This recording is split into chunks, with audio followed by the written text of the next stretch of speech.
because that's the biggest challenge of my day.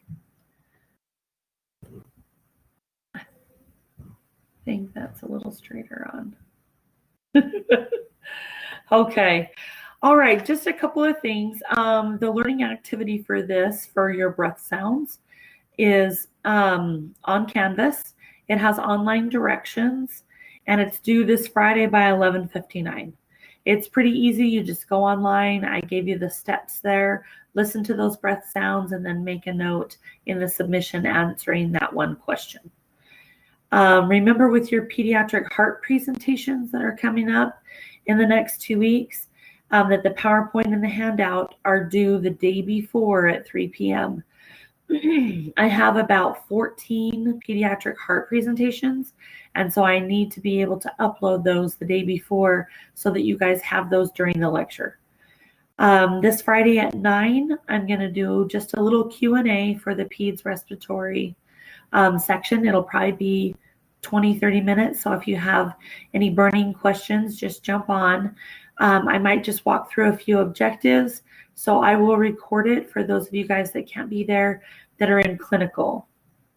Tracks video. So I don't know how many of you saw our very clever video, but Annie and I went and rode tracks and went the route that you guys will go. And so please look at that little video. It's in 1051 under the primary children's information. And then there's a quick announcement in 1051 about bringing your lunch, things like that. So today, let's see. Oh, we almost have everybody on there. They got a minute or two. Today you're going to get to hear from Daylin, and I'm excited. I don't know how excited she is, but I'm excited to have you be able to hear from her. So we're going to kick on the share screen here, and she'll start with, let's go backwards here to the beginning. We'll go back to the beginning of the, there we go. All right. So we'll share the screen here.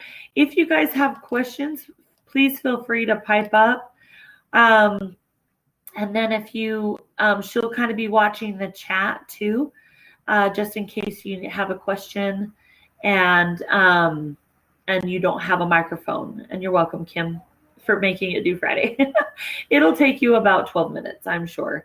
But at any rate, it still gives you a little bit of time. So I will turn the time over to her and let her get settled and take off. If at any point you can't hear us very good because we're still having some glitches, then please enable your mic and let us know. Or if a screen isn't sharing, let us know. Okay, my friend. All right. Turn that time over to you. It's good to be with you guys. I am super nervous, but also excited. I kind of wish we could do this in person, but I imagine you guys are snuggled up on your beds with your blankets, on your couches. So you're probably a lot happier the way it is. So that's good, but feel free to make comments. I hope I watch the chat, but you never know. So make comments, speak up, turn on your microphones, and hopefully it all works out. So don't look at your hair in the camera because that never helps. So starting here, even though this is not really a slide to teach you with, I just wanted to point out that the upper airway, which is going to come into play later, we're going to talk about it. The upper airway or upper respiratory tract is everything above the vocal folds, including the nose, the nasal passages, the paranasal sinuses, pharynx, and a portion of the larynx. And then the lower airway tract is the rest of the larynx, trachea, bronchi, and bronchioles. And so some diseases affect more the upper respiratory, some are more lower. And so it's kind of important to know where that division comes. Sorry. No, you're good. And then if I push the arrow button to.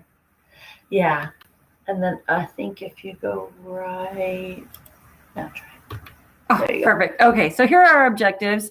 When I first looked at them, I was a little confused by the number 2 that it started with, but you guys are probably totally familiar with the idea that that is related to the course outcomes. And so that's why we start with number 2.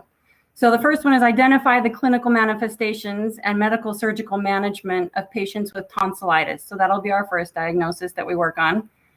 The second one is compare the clinical manifestations and medical management of patients with various types of croup syndromes. 4, prioritize nursing interventions for the child with ineffective airway clearance related to inflammation or obstruction in the upper airway. 5, identify the clinical manifestations and medical management of the child experiencing respiratory, and I had to watch a YouTube video because I didn't want to do this wrong, respiratory syncytial virus. I know it doesn't look like that, but I watched a doctor saying it, and he was teaching kids how to say it. Respiratory syncytial virus. You probably already knew that. And 6, identify nursing care measures for a child experiencing respiratory syncytial virus.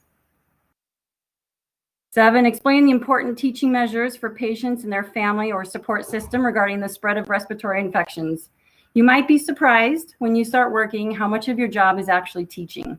I think that takes up a lot of the time that you spend with patients you're teaching. Even if you're doing an intervention, you're teaching the whole time. Objective 8, identify the clinical manifestations and medical management of children experiencing cystic fibrosis. 9, identify nursing care measures for the child with cystic fibrosis who is at increased risk for respiratory infection, difficulty breathing, and compromised nutrition. And we'll go into that a lot more. 10, identify the clinical manifestations and medical management of patients experiencing various types of asthma. And 11, explain important teaching measures for patients and their family support system regarding education guidelines for the management of asthma. I wanted to say, I forgot to tell you guys, but I wanted to tell you that just working here with the instructors at Davis Tech, I have been really impressed. I have never seen instructors who are so genuine and sincere and invested in their students as these instructors are. And so I just want you guys, I hope you appreciate them because they are unique. And you may not get that in other programs. I certainly have never had instructors like this. So you guys are pretty blessed. All right, so we're going to start by talking about bronchiolitis.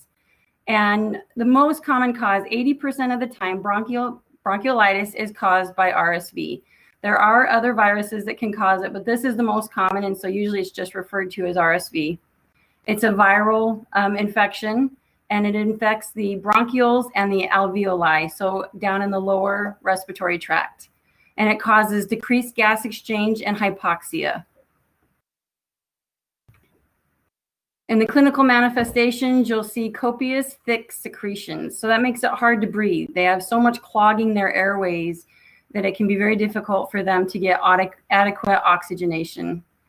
They often have nasal flaring, which is a sign of that they're going towards respiratory distress, that they have an increased work of breathing. They have a cough. And so we wanted to point out that on page 743 in your book, under bronchiolitis clinical manifestations, it says that they have a dry hacking cough, but they really don't. It's a very congested cough with a lot of sputum. They're little snot factories, so they can't have a dry cough. There has to be something coming up with that. So that 743, I'm not going to pull it up, but anyway, it says that it's a dry cough. So just ignore that in your book and keep in mind that it's a very productive cough. They also have a fever. It's kind of a low-grade fever, 99 to 100 degrees. It rarely goes above 101, and so that's normal. And then they have tachypnea. And so that's another error in the book. You might want to look it up or just make a note that on the same page, 743, it says that they could be breathing up to 60 to 80 breaths per minute and that's common. But the truth is that's really not common. That is respiratory distress if they're breathing that quickly. It's rare for any patient to go above 60. So it's a lot more common for pediatric patients under a year to be over 60. They're generally about 40 to 60 breaths a minute. And if they're over a year old, they're 35 to 50 breaths per minute. And so again, 60 to 80, like in the book on page 743, that's really severe distress. So if you do see that, be worried. And so here we're looking at the clinical manifestations of bronchiolitis. And so the first one is retractions. This is when the skin sucks in with their breathing. When they take a breath in or they have an inspiration, the skin sucks in around different areas of their rib cage. And so it's not uncommon, but it is worrisome when you see that. And it's something that you'll learn to chart on. They also have grunting, a noise they make as they're working so hard to breathe. They can have wheezing. They can have fatigue or just a feeling of being unwell, malaise. They can have poor feeding. This is super common because when they are working so hard to breathe, they often have trouble, drinking from a bottle or, holding their breath long enough to swallow. And so poor feeding is something you really need to watch out for. And related to poor feeding is dehydration, because if they can't eat well or drink well, they're at a much higher risk for becoming dehydrated. And so we worry about dehydration because when they don't drink enough or get enough fluid, their secretions get drier and stickier and become more like cement. And so it's much harder for them to get it up, and they're at greater risk for having more problems. So they need humidification to really help with dehydration. And then the last one is head bobbing. And you can see this in babies, especially because when their work of breathing is so great, it makes their head move because they're working so hard to get those breaths in and out. So that's a disturbing sign to see. So here you get to see areas of different retractions. And so we have the supraclavicular and suprasternal retractions right here above the sternum. Oh, I don't think they can see my arrow, can they? If I put it over here. Oh, perfect. So clavicular right here, suprasternal. Intercostal is anywhere in between these ribs. Substernal is right below the sternum in the xiphoid process. And then subcostal is right below the rib cage. And so we generally say that the higher the site, the further up in the rib cage you go, the bigger the problem or the greater the respiratory distress. So it's more common to see them lower when they're not as, desperately sick or whatever, but the more sick they get, the higher they go. And so I have a video for you for that. I'm just checking my notes. I wanted to tell you, though, that I took care of a baby at primaries who had RSV. And when I took over on the shift, the medical students who were in charge of this patient came to me and said, "We're really worried about her. We might need to send her to the PICU.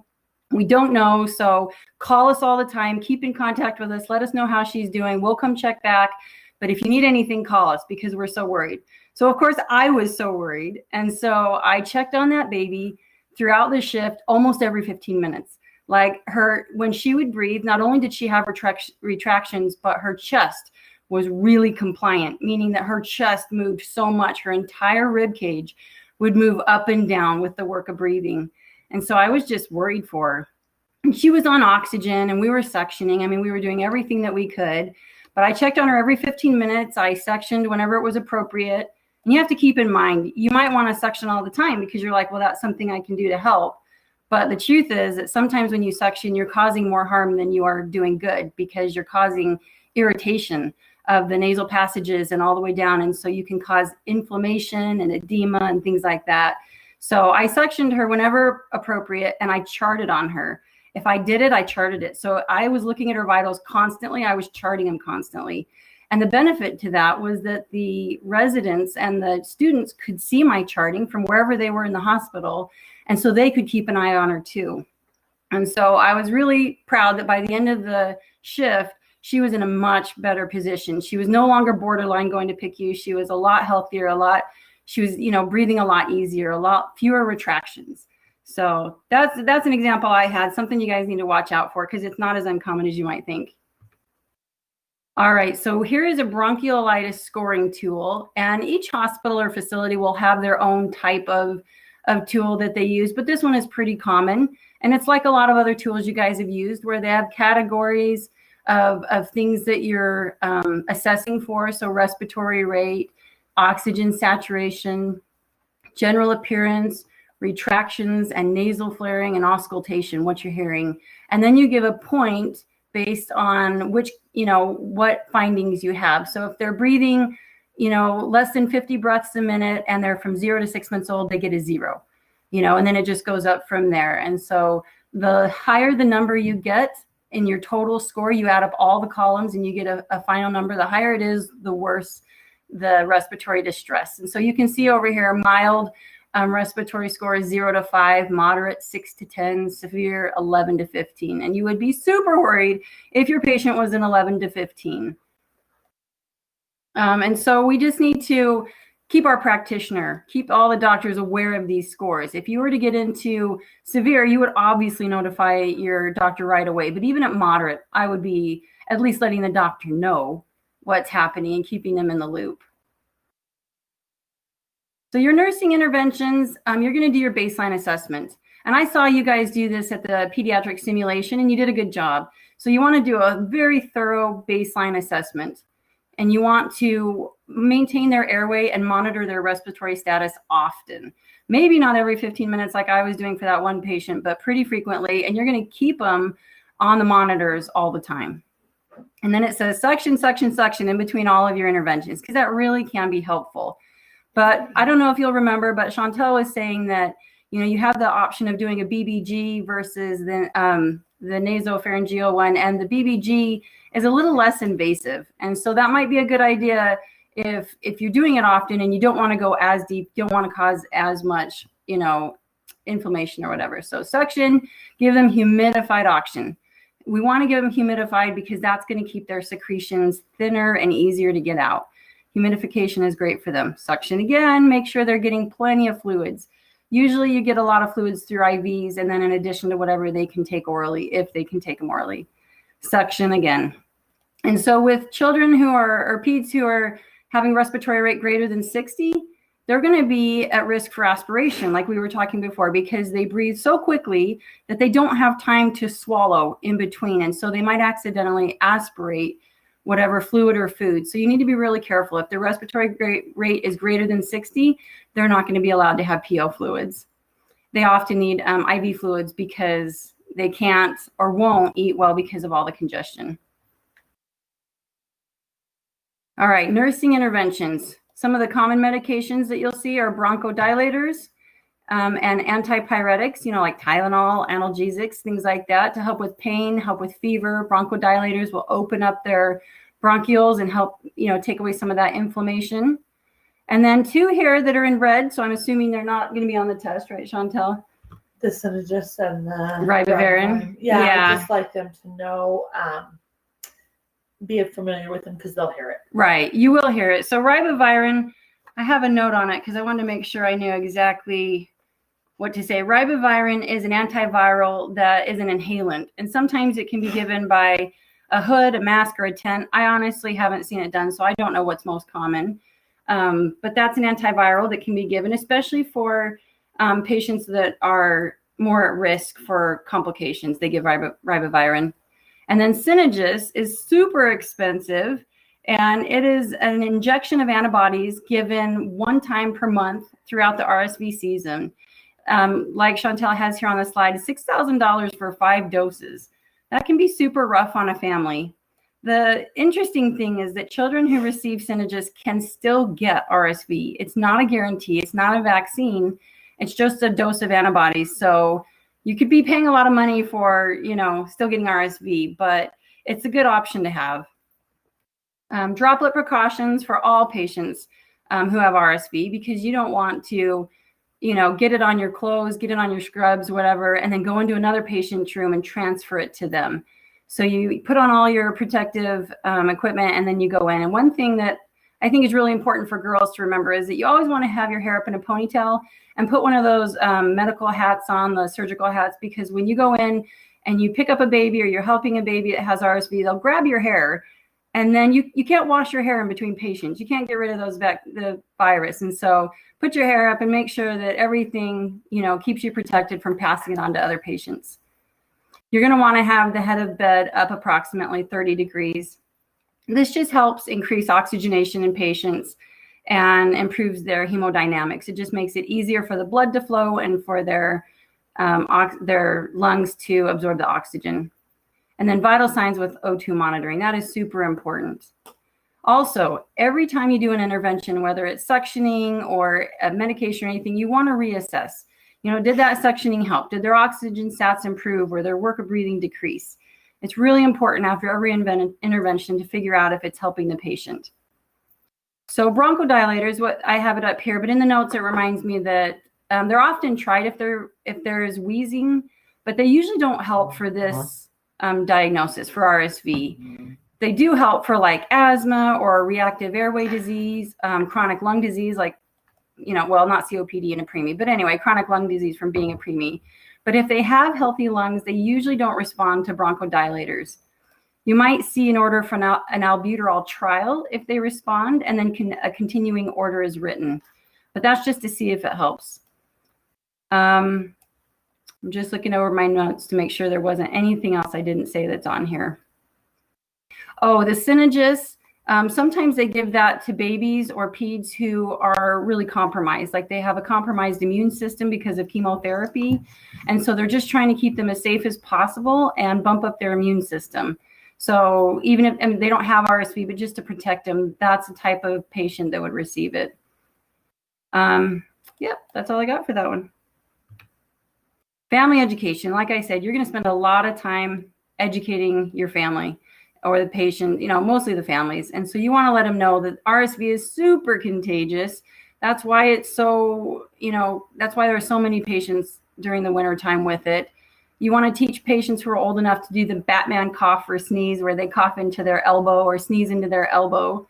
Although I have to tell you, I watched my son do this the other day. He had a massive sneeze. He totally did it into his elbow, and he was standing kind of in the sunshine. And I could see the droplets going over and under his arm. It only does so much good, but it's still better than sneezing straight on someone. And then you want, patients and families can also follow droplet precautions. They can wear the gowns in the room. They can wash their hands and keep themselves safe that way. Oh, hand washing. Obviously, the most important thing you can do to keep patients safe and to keep parents and family and you safe. Wash your hands going in, going out. Families can do the same thing. You can show them by your example every time you walk in and out that you do it, and let them know that that's a good thing for them to do too. Teach their siblings to wash their hands in and out. Often the hospitals will limit visitors because of siblings. They don't want all these little kids to come in and get sick from the patient and spread it to other. And so they want to either limit them or keep them at a distance. Don't get up close. Don't kiss the baby. Don't, do things like that. You want to teach the parents how and why to suction.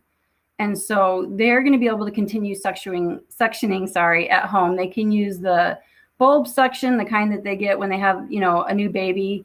There's a picture of it on the next slide, a BBG or an NP. I've seen a lot of families who own BBGs and could do it at home. So teach them how to do it, why to do it, what to watch for, maybe when not to do it. You also want to talk to them about when they're going to return to see their primary care provider, because it's important that that baby gets reassessed even after discharge, that they're going to get that baby back so that somebody can professionally assess and make sure that they are mending and healing. And then you want to teach them that sadly, there is no vaccine to prevent RSV or bronchiolitis. There's no way to prevent it. Like we said, that one Synagis will help bump up their immune system, but there's nothing to prevent. All right, so here's a picture of the different suction methods. You've got your bulb suction, and this is appropriate for infants. You've got your BBG that can clear nasal secretions. It's really good to do this right before they eat or have a respiratory treatment, because it just clears them out and makes it easier to do the treatment or to feed them. And then you have your deep NP suctioning, which is done less frequently because of the irritation, can sometimes cause bleeding. So a lot of people will often start with the BBG because it's less invasive, but then they'll move on to the NP if they need something stronger, if they can feel like they need something better. But the BBG is less invasive, but it still has a good power of suction, better than the bulb. All right. Did we have a thing for, I didn't see a video. Did we skip a video for that? For what? For bronchiolitis? Any of the retraction videos? The retraction video should be up there. It says respiratory distress. We're going to play it. I honestly can't remember if it's in the right place because I didn't see a video. Let me just do this again. It got stuck on my computer over here. I can't get it to show up over there. Try to go straight across, maybe. There you go. Not perfect. How far over do you have to get Try it? and grab it, drag it back. Okay. There we go. Now grab it.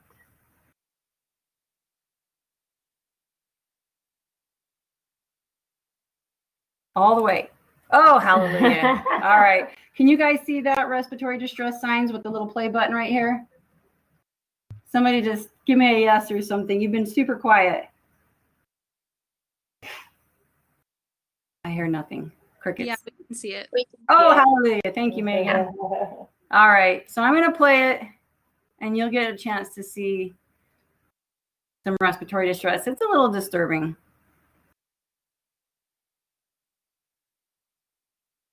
takes a second to come on. Welcome back. I am Dr. Manish. I am going to show you 14-year-old male child who presented with complaints of cough, cold and fever for last 7 days. Diagnosis is severe bronchopneumonia.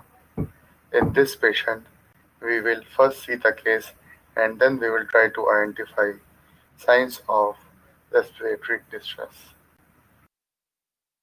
Have a look at chest of this child and you can see intercostal retractions quite prominent. Yeah, can you guys see what he's talking about right here? You can see Suprasternal intercostal, which retractions is are also severe on this nicely patient. visible. Suprasternal right Now here. look at the face of the child to see flaring of LNSI and His the nose child is flaring. looks severely distressed. This guy is pretty calm for having Now such a let's distressed see patient. next case of cyanotic congenital heart disease, which presented with difficulty in breathing. This 2.5-month-old So now the picture is was gone. brought by It's just his black. I'm assuming Yeah, it's just. it Oh, is. there we go. Okay, good. I was worried you guys were missing a video. subcostal retraction. Do you see the head bobbing with this child? Very severe. Right. Also note movement of head during respiration. So much work of breathing. She's got accessory muscle use, retractions, head bobbing. Have a look at another case of bronchopneumonia and note severe respiratory distress in this child. Note the movement of neck while breathing. Okay, I think we're good. That was perfect. That was a lot. Were you guys disturbed by that at all? Did you see all those retractions? Makes you sad. Makes me sad. I have an asthma video coming up that is just as bad in some ways. I know you want somebody to help him. He's talking calmly. He's not slapping oxygen on the patient or giving him medications or anything. That's a little bit hard to watch. All right. We're going to talk about asthma. You guys are pretty familiar with asthma. In your PED simulation, you had an asthma patient. So asthma is a chronic obstructive airway disease with acute exacerbations. We call them attacks often. And so there are 3 main prongs to asthma, 3 main symptoms that almost always accompany an asthma attack. The patient will have airway inflammation. And so they'll have edema of their bronchioles and it'll just swell. They'll have airway constriction, which is where the bronchial smooth muscle contracts. So it's swelling inside the bronchiole and it's contracting because of the smooth muscle on the outside. So it's getting much, much narrower. And then they have an overproduction of mucus or a hypersecretion. And so those very tiny airways now become filled with mucus. So it gets very, very hard for patients to get the air in or out. The mucus is thin, watery, and it's more than what's normally there. It's not necessarily copious amounts, not like in bronchiolitis, for example. It's really low in the airways. It's not in their larynx or in their nose or anything, and so you're not going to be able to suction them because it's too deep down. So that's not really an intervention, but you'll hear them coughing a lot. A cough is a very common symptom of asthma. I have asthma. My children have asthma, so we're unfortunately too familiar with it. So here's a picture showing you a normal bronchiole with the smooth muscles relaxed on the outside. The membrane inside isn't inflamed and there's no mucus. Versus, a patient with asthma, you can see how junky that looks and how tight and how hard. Asthma always has triggers, right? And every patient can have different triggers. They can have different triggers in combinations. No 2 patients are exactly the same. And so often allergens can be triggers. And so they might have more asthma attacks seasonally. So they might have attacks when they're exposed to pollen, pets, dust, foods, or cleaners. These are super common. And so, during fall and spring, it might be more severe. They can also have airborne triggers, such as smoke or secondhand smoke or firsthand pollution. So here in Utah with this lovely inversion, those are really hard months for asthma patients. And so that's why they always say on the news or on different apps, they'll tell you the quality of the air because some patients have a really hard time with that. And then wood burning stoves can cause it. And so I personally didn't have asthma until I moved to Utah. And I think between the pollution and the inversion, you know, and maybe, I don't know what else, but that's when I first started having asthma. And then other triggers, exercise is super common. I remember one student saying during the pediatric simulation that even laughing hard can cause asthma, an asthma attack. It totally does. I went to a comedian thing, can't remember his name, but super popular here in Utah. Brian Regan. Brian Regan. I went to Brian Regan. I forgot to use my inhaler and I laughed super hard. And I tell you what, the whole time I was wheezing. The whole rest of that act, I was wheezing and it was miserable. So exercise, illness. So when they get sick with colds or anything else, that can just exacerbate it and make it way worse. And their asthma kicks in. And so they're very, it's just a much higher risk. And so that's why with COVID, we're worried about people with asthma because for one thing, they're on steroids. And so their immune system is being knocked down a little bit. But also if they have an asthma attack and they get COVID, they're just going to be in a world of hurt. So illness can make asthma worse. Anxiety, you know, because they tighten up anyway and they, you know, breathe quicker and things that can cause it, and cold weather can cause it. So a lot of times patients, and I did this for a long time, use their rescue inhaler before they go exercise, kind of in a preventative way.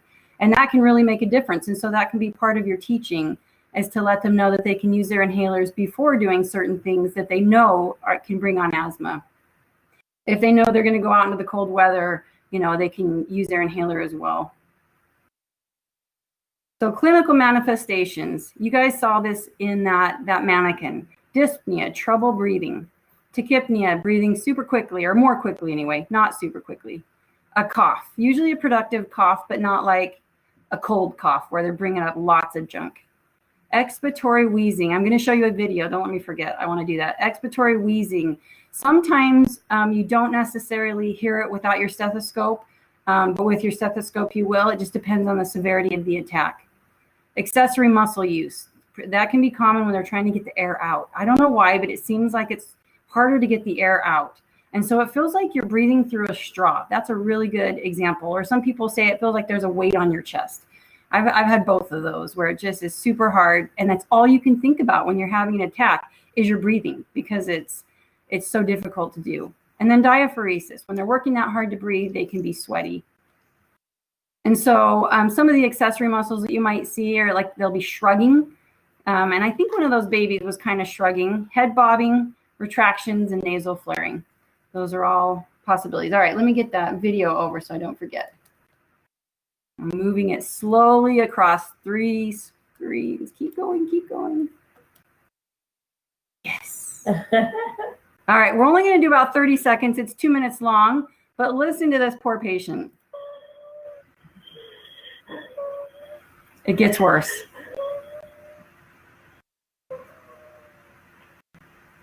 And that's expiratory every time she's exhaling.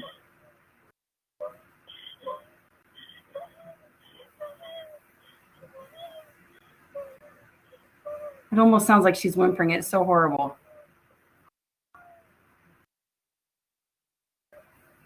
Can you guys hear that well enough? It's kind of quiet.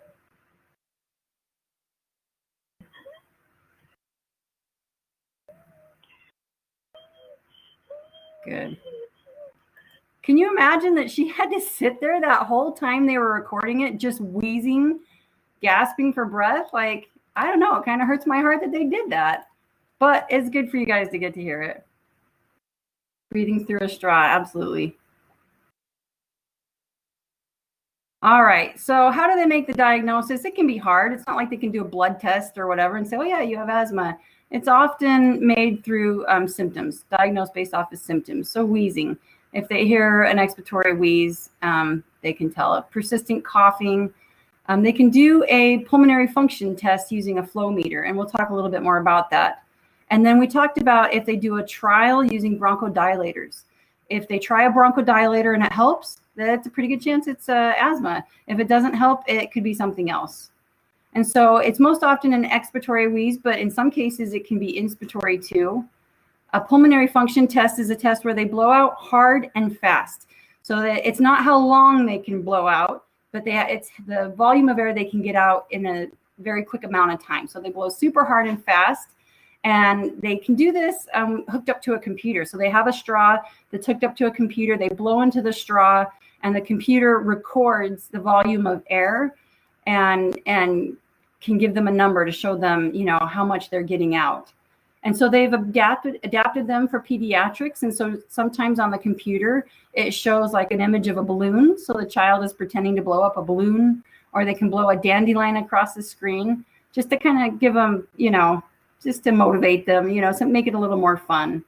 And so they can use that to diagnose and help them. All right, therapeutic management. It's red, but we really want you guys to know this because you're definitely going to see this in practice. So when they come into critical care, so they come into the urgent care, the ER, they like to give them nebulized albuterol. It's super fast acting. It works on the beta 2 receptors, and so it's doing heart and lungs. And beta 2 adrenergic agonist. It can be given up to 3 times back to back. And what it does is it relaxes and dilates the smooth muscle in the airways. And so it just causes relaxation of those bronchioles. And then sometimes, or often, they'll give oxygen at the same time, so that they keep the patient's oxygen up while they're doing these treatments. They can give steroids like dexamethasone. It's often given along with the albuterol because it enhances the anti-inflammatory action, and it makes it last longer because it has a much longer half-life. Dexamethasone does. So albuterol doesn't have a very long half-life. That's why they can give it up to every 4 to 6 hours sometimes, depending on the doctor's orders. But dexamethasone can last a lot longer, up to 24 hours, I think, if I'm not wrong. And then actually 48. Oh, 48. I lied to you. 48 hours. So that's how long term it can be. And then for really severe asthma, they can do intubation. So in acute care, which is not as much of an emergency, but they're having an asthma attack right then and need to take care of it, they can use short-acting beta agonists, inhalers or nebulizers. They can use oxygen or receive inhaled steroids. So kind of similar treatment, but it's just not as much of an emergency situation. And then chronic care. This is the day-to-day. How are we going to prevent attacks? So a lot of patients take allergy medications because these decrease their response to their triggers, to whatever causes their asthma attacks. They take inhaled corticosteroids like Advair. This is a daily controller. And so this doesn't help in an asthma attack. It's not a rescue inhaler. It's a daily controller that helps keep inflammation down and keeps their bronchioles relaxed. And so these can be good for, often they're done in morning and night. And then beta 2 agonists like albuterol, that's your rescue inhaler. So if you're having an attack, it's an immediate help. And then anticholinergic inhalers like Atrovent, it's just a different mechanism of action.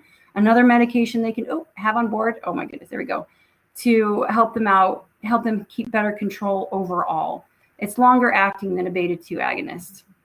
And so anticholinergics relax and dilate the airways. They start to work in about 15 to 20 minutes, and they peak in about 1 to 2 hours. They can last 3 to 4 hours when they are combined with beta 2 agonists. So a lot of doctors will come up with control plans, and they'll make a plan of, if you're having good control, these are the things that we're going to do. These are your daily medications.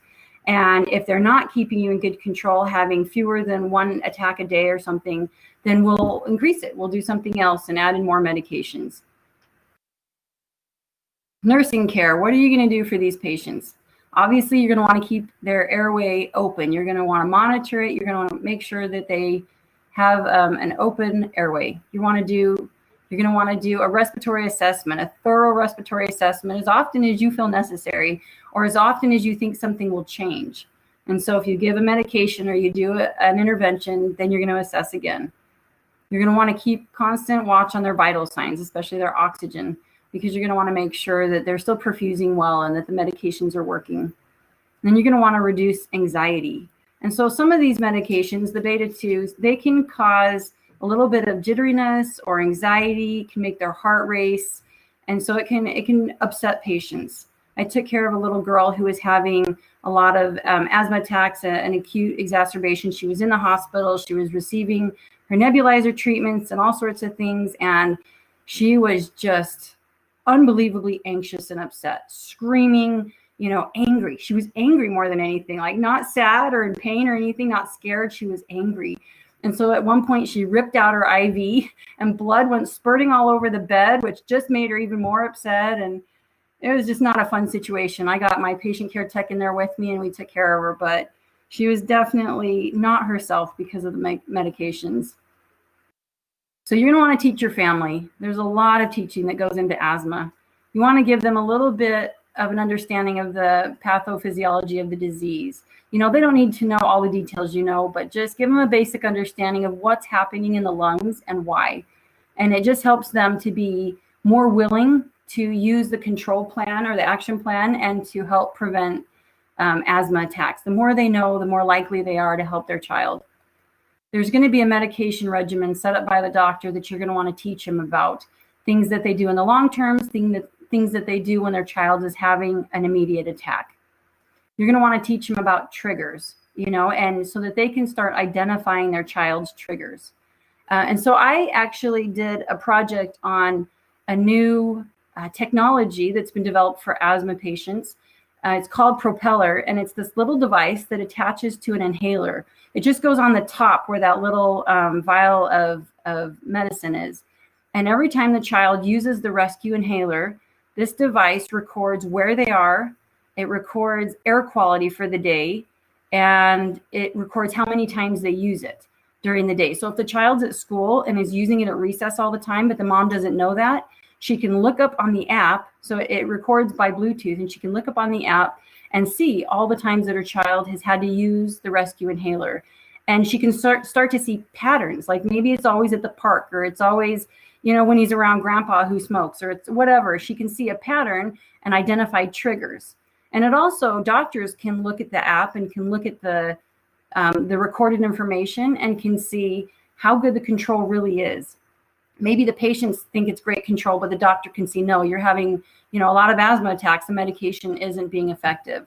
Or on like chronic, when they use their daily controllers, the doctors can see, they're not really being compliant. They're not using that controller every day like they say they are, because I can see it. So it's a really useful device that they've come up with, and they're giving it out for free to asthma patients right now. At least they sent me one for free. And there are competing companies that have made, a similar device, but it's kind of interesting. So another thing you're going to want to teach patients and parents about is medication administration. There's some big statistic, I can't remember, 70% of patients don't use their inhalers correctly. That's not the right number, but it's some big number because they just didn't get taught effectively, or they've just learned to use it wrong and never changed. So you want to teach them how to use a spacer, that they need to breathe out, breathe in, what you guys did during the simulation. You're going to want to teach them side effects of the medication. For instance, you need to teach them to rinse their mouths out because they can get thrush. They can have that candida, grow in their mouth because of the steroid. So they're going to want to rinse out their mouth. Often you can teach patients also to gargle because the medication gets deep into their throat, into their pharynx and things, and they can swallow some of it. And that can cause, even though it's not super common, but it can cause systemic effects. So it's good if they can learn to gargle as well, not just rinse their mouth. And you can also teach them to brush their teeth because that's just one more way to get it out. So when you're talking to them about the spacer, you can teach them that spacers have a lot of advantages. They improve coordination between the delivery of the medication from the inhaler and breathing it onto the bronchial tubes. And so instead of having to breathe in at the exact moment that you're pushing down the inhaler and try to do it all coordinated and correctly, the spacer allows for a little bit more time so that they push it, they breathe in, and it gives them a little bit, it's easier for them to get that medication into their lungs. Do you have chats? Do I have chats? Is there anything in the chat? No, Okay. Not from this slide. We talked about the straw. And so it reduces the amount of medication that settles in their mouth and throat where it can cause irritation and infections. And so you guys did this. You teach the patient to put the inhaler behind the teeth or, so that the opening is behind their teeth. And then they seal their lips around it. And then they rinse after every use. And then you want to teach them about following up, when they need to go see their doctor. Maybe they need to go see a pulmonologist or an asthma specialist. So this is an example of an asthma action plan. And you can see that it has different categories. If their breathing is easy, they're not experiencing coughing or wheezing or shortness of breath, their peak flow is 80 to 100%, then they have good control. Maintain therapy. That means do what you've been doing. You don't have to increase medications. They have a little list here for, what are the asthma triggers? What controller medication am I taking right now? When should I take the medications? Things like that. But this is when they're in good control. The yellow caution means that they're using the inhalers more than twice a week. That's their acute one, their rescue inhaler. They're coughing, they're wheezing, they're having shortness of breath, difficulty with physical activity. These are all signs that they don't have very good control. And so here is where the doctor will add in medications and then want to continue monitoring them and just making sure that it's actually working. The red stop means it's not working at all. The medication isn't helping, their breathing is rough, or they're having a lot of wheezing. They can't walk or play because their attacks are so bad or so frequently. This is when you call your healthcare provider or you go in and get help right away. So I've been through this myself, and I got to this point in the red where nothing was helping. I was having them all day long, every day, waking up in the middle of the night, not being able to breathe. And that's when I finally was willing to go on a daily controller. And it made a world of difference, and I wish I'd done it years ago. So the goal of this whole thing is to prevent asthma attacks, recognize triggers, and reduce visits to the emergency department. And so patients and parents, they try to keep a daily log. So they just, and that's where that device comes in, because it helps keep the daily log. I'm making sure in my notes that I didn't forget anything down here. Green safety zone, yellow caution zone, red or danger zone. So have any of you guys used these action plans for yourselves, for family members, or for patients? Have you seen this in practice or in your family? Megan Short is typing to me. I'm making sure it has one.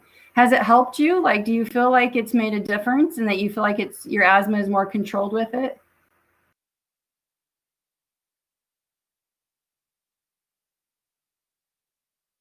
She's still typing to me. We're waiting. We're patient.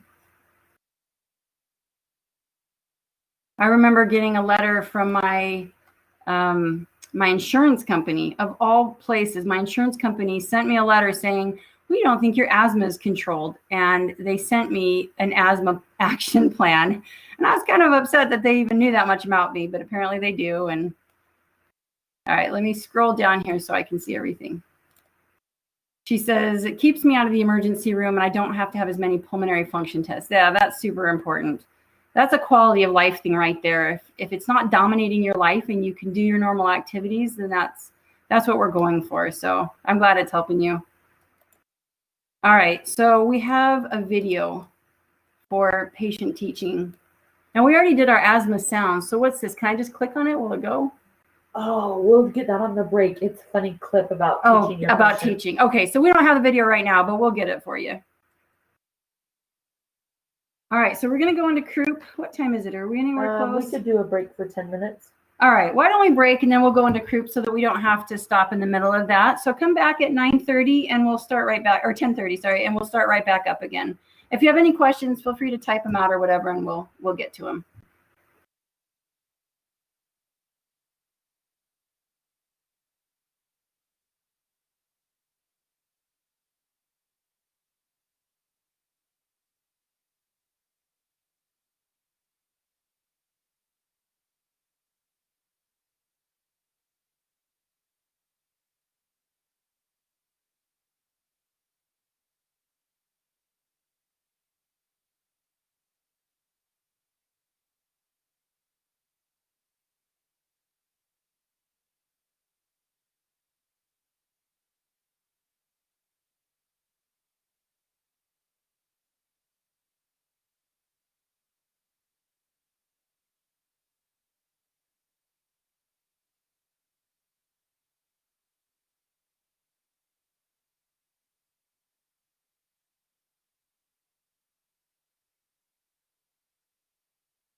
All right, 10:30. Hope everybody's back. Kylie, Chantel says that you are her favorite. You get the gold star.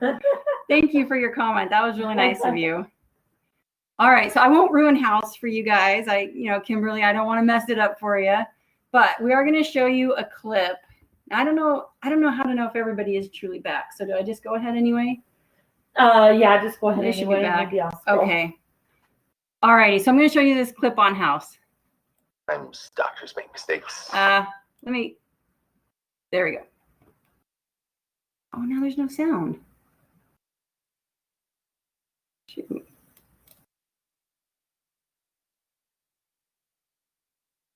Now I have no sound. That's weird. I know. You muted the YouTube video. Oh, we did. There we go. Oh, hallelujah. Sometimes doctors make mistakes. Anna, you have to try twice as hard to fix them. Are you using your inhaler? All the time. Go through one a week. Sure you're using it right? Do I look like an idiot? No. Why don't you show me how your inhaler works?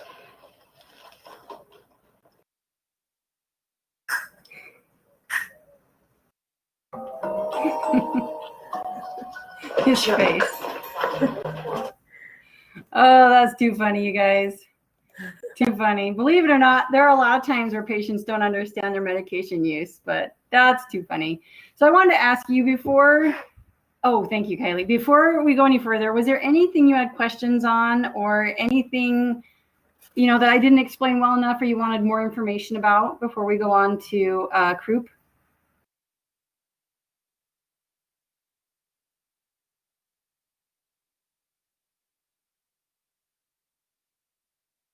Megan is typing to me.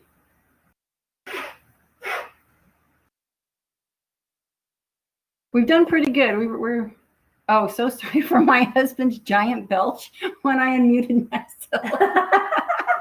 I kind of wish I'd heard that. I didn't even notice. But thank you for apologizing anytime. I know we should have a redo on that one.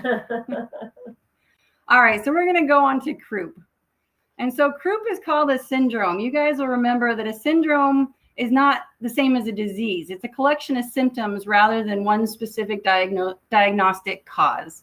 So croup, is a bunch of symptoms caused by different things. It can be a swelling of the epiglottis and larynx, which can extend into the trachea and bronchi. And so it's a group of disorders most often seen in children who are less than 2 years old. Clinical manifestations include a hoarse, barky cough. It's a very distinct cough, sounds like a seal. They can have a fever, tachypnea, inspiratory stridor, and retractions and accessory muscle use when it gets pretty severe. And so the key distinctive factor is the inspiratory stridor. And I'll play you a clip of that in just 1 second. Most kids with croup have a lower grade fever, 99 to 100, kind of similar to what we were talking about in the bronchiolitis. It's less common for them to have a fever over 101 degrees. So let me pull over that clip so you can hear the inspiratory stridor. Technology, so great, so hard. All right, no, baby with croup stridor cough. Did we not do, this is different, right? Yeah. Okay. Just want to make sure I'm not giving you guys the wrong one.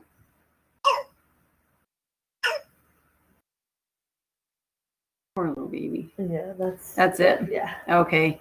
And did you hear he kind of sounded a little barky? And my kids have had it. It's a very distinctive cough, different than your child's normal cough. So treatment, one of the best things you can do is let that child breathe in cool, cold air. You'd be amazed at how effective that is. And so I just want to point out in the book, it's page 742. I'm actually going to pull it up this time. 742, on the left side of the page, there's a little box called Good News, and it's wrong. It's just wrong. It says that a good treatment is taking the child into the bathroom and shutting the door, turning on the hot water tap, and letting them breathe in that humidified warm air. But that's not correct. You need to know that it's cool, cold air that makes a big difference. And so if you can't take them outside into cool air, it's middle of the summer or whatever, you can use a cool mist humidifier, and that'll work.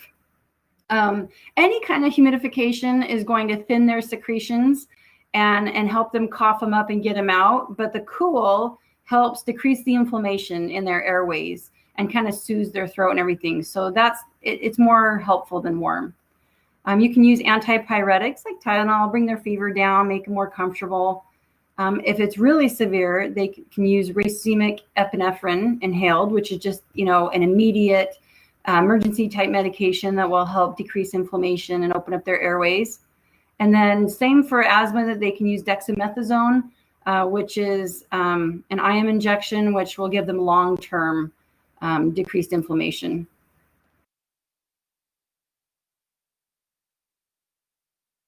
I'm just looking at my notes here. It says that a lot of parents will rush children into the ER or urgent care because they can't breathe, only to find that taking them outside into the cool air, by the time they get to the ER or whatever, the child is already doing a lot better. And so that it's more helpful than you would think. And Chantel has a story about her son who had croup in the summer. And so she put him on a bar stool next to the freezer, put a blanket over his head, covering the freezer door, so the door was open and he was leaning into it with the blanket covering him, and he breathed in that cold, cold air, and it was really helpful for him. So that's kind of a super creative way to get him that cool air. And so with racemic epinephrine, it's the best treatment when the croup is moderate to severe. It's adrenaline, so it helps the sympathetic nervous system, kind of creates that fight or flight response. It acts on the vascular smooth muscle to produce vasoconstriction, which markedly decreases blood flow at the capillary level. So if there is less blood flow, there's going to be vasoconstriction, there's going to be a shrinkage, not as much edema or inflammation. It shrinks the upper respiratory mucosa, but it wears off within 2 hours. So it doesn't last very long, and the symptoms can come right back because they still have croup. And so that's why they often give the dexamethasone, is because it has a half-life of 72 hours. It says systemic steroids have a half-life of 72 hours. So that can really help children get over the hump of croup to the point where they're going to be doing better when it wears off. Oh, let's see. We had a special blanket that we always used to go sit out in the cold, but we would still go to the ER sometime. Oh, that's so hard. But you were smart. At least you knew how to take care of it on your own if you could. Okay. All right, nursing care, monitor their ABCs. That's what we always do for any respiratory issues. Well, for any patient, but especially for respiratory. Watch their vital signs. Miss Tent, Chantel had a respiratory therapist a few semesters ago that let her know that Miss Tents aren't commonly used anymore. I personally haven't ever seen a Miss Tent used either, but they do provide humidification, oxygen, and some prescriptions. Or is the Miss Tent a prescription? The Miss Tent has oxygen and albuterol, piped into it. Okay. Like humidified into it. Okay. Did you guys hear her? The Miss Tent has oxygen being blown into it, humidification, and prescription meds like albuterol. So it's just good for people or babies that can't. It's just harder to get it to them if they're like a face mask or something that they're not willing to take. Medication administration, whatever the doctor orders, and educate the family. Croup is something that they can get multiple times, so educate the family because this may not be the only time they have to take care of the child with croup. So some of the education could include that croup is super contagious, and it really is. I mean, obviously McKenna already knows that. One of my kids had croup because one of his cousins got it, and the parents brought him anyway to this family function, and so all the other kids got it. So super contagious, droplet precautions, they need to be careful when they're coughing and sneezing, and, you need to keep that child away from other kids. Hand washing, always, with everything. No smoking around the child, because that can just irritate their airways even more and make the problem worse. So no smoking. Frozen cold liquids can reduce swelling. And so that just helps soothe the throat and reduce swelling. Also gives them fluids, which is really good for them, keep them hydrated. Oh, no, that was just for the breaks, but we're different. Thanks. So when to go to the emergency department? When the child is not improving or is getting worse. And so parents know, the overall duration of it. They know when it's getting worse. Extreme tachypnea. And so you want to give them the range for what's normal and what's not normal and when to bring them back. Retractions. I can't tell you how many times I taught parents, to watch for retractions. And I would point out on the baby and I would show them exactly where they might see them and what it means and when to bring them in, because that's something that's very visual, a very easy way for them to see if their child is getting better or worse. Increased anxiety or restlessness, because that can be a sign of hypoxia. They feel anxious when they're not getting enough oxygen. And so if their behaviors change, that could be a sign they need to be seen right away. And then circumferential central cyanosis. So if they have cyanosis around their mouth or on their trunk of their body, that's a really bad sign. That's something that they need to get seen for right away, because obviously they're not getting enough oxygen. Sudden onset of severe symptoms. So the reason they might have a sudden onset of like respiratory distress is because they've aspirated something, because they're breathing so quickly, or they're just having trouble with their secretions or whatever, and they're just, not swallowing very well. And so if they have any severe symptoms, and so you talk about their color and their breathing rate and their sound and their appearance and their behavior and things like that, bring them in right away if they have sudden severe symptoms. And one of Chantel's notes says that if you do notice this cyanosis, call EMS, and get them there as quickly as possible to start administering oxygen and medications. All right, so epiglottitis is inflammation of the epiglottis, which is, the next slide has a picture, I'll show you. Inflammation of the epiglottis. The most common cause is the Haemophilus influenza, HIV. And the beautiful thing about this is that it's totally preventable with an immunization. And so if they're immunized, there's a very good chance they'll never have epiglottitis. So this is one of the things that we can teach parents. This is why you get immunization. This is one of the things you're preventing and the ways that you're helping your child.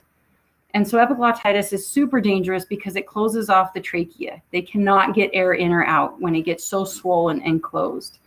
It's not really common, but when it happens, it can be life-threatening, and it can change very quickly. It's not a slow-moving disorder or disease. So here we have a picture of the anatomy, and right here is where you have your epiglottis. And so you can see if that were to start swelling and close off the trachea, it's just a little narrow tube right there. And if that closes off, the child's in big trouble. It's not there's not much swelling that needs to happen for that to become dangerous. And so one of the signs, the physical symptoms of this, is the tripod position. And you can see that the baby on the left, he's sitting forward with his hands down, and he makes it like a triangle. That's why it's a tripod. He's got 3 points of contact. And so he's leaning forward. It opens up his airway and helps him breathe a little bit better.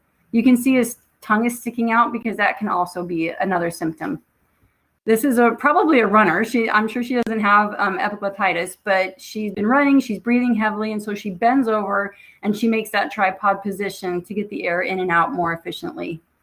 And the third picture is just another child sitting up, a little older child in the same position.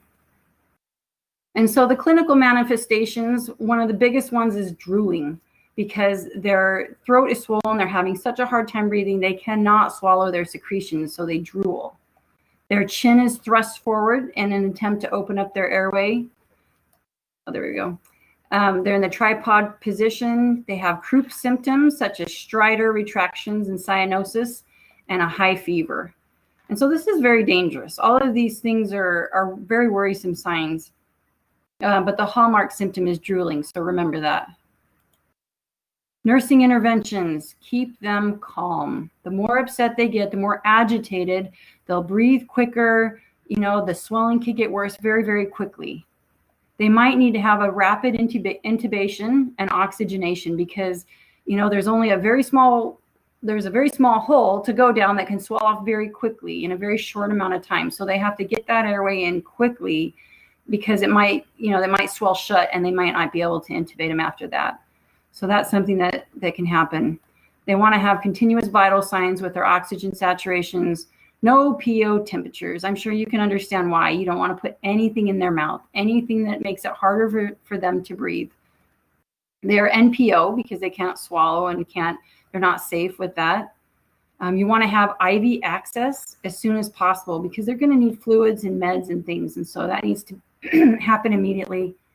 They'll probably be given steroids for the same reasons we've given them in the other issues. And then you're going to want to teach the family and offer them support. This is scary. I mean, you can imagine, a lot of you have little kids. This would be super scary if your child is, having significant trouble breathing and they're thinking about intubating, and all these different things are going to happen super fast. So you need to support that parent. And if you leave the child on the parent's lap, that can just help keep the child calm and give the parent a job, something to do so that they're not just freaking out in the background. You'll want to have a physician at the bedside as soon as possible because this is an emergency situation, along with a respiratory therapist, and then a nurse if that's not you. Somebody needs to get all the supplies in the team while the family comforts the child. They'll do the rapid IV access and meds to intubate, and then NPO because of the aspiration risk. All right, so now we're going on to the cold. Does anybody have questions about croup before we go on? I feel like I want to give you a chance to speak up, or if you have any experiences or you want to make any comments, please feel free to do that. I love that it shows you're typing. Otherwise, I'd get too nervous and I'd just keep going. But if I see you typing, I can wait it out.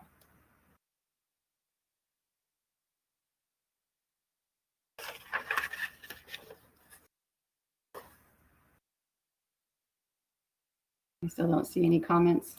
Let's see. Do kids often get it past the age of 2? Not to my knowledge. Not often, but they can, but not often. Not often, and they can, but I don't think it's quite as serious just because then their airways are larger. Yeah, so it's maybe not the same emergency situation, but I think it's most frequent in the little kids. You are so welcome. Thanks for asking a question. I love that you participate. It makes me feel like I'm not here, just teaching Chantel who doesn't need it. All right, so we're going to talk about nasopharyngitis, or the common cold upper respiratory infection. And so that's kind of why I went over what the upper respiratory tract was, just as I don't think you guys needed it, but I just wanted to make sure we were clear about where these things are happening. So the common cold can be caused by more than 200 different viruses. And so it's, rarely do they worry about figuring out exactly what virus causes it because there's such a wide range. It's why it's so common. It causes inflammation in the nose and the throat. And so that inflammation can cause a sore throat, can cause a runny nose, can make it harder to breathe. They can be coughing up the junk. It incubates the virus for 1 to 3 days in the body. And so they're not usually feeling any symptoms during that time. It's like the prodromal period or whatever. And so it's incubating, and that's when they're spreading it. They're very infectious, and they're spreading it around to everybody else before they even actually get sick. The cold can last 7 to 10 days, and symptoms can include the runny nose, watery eyes, sore throat, low-grade fever, body aches, sneeze, and cough. There we go.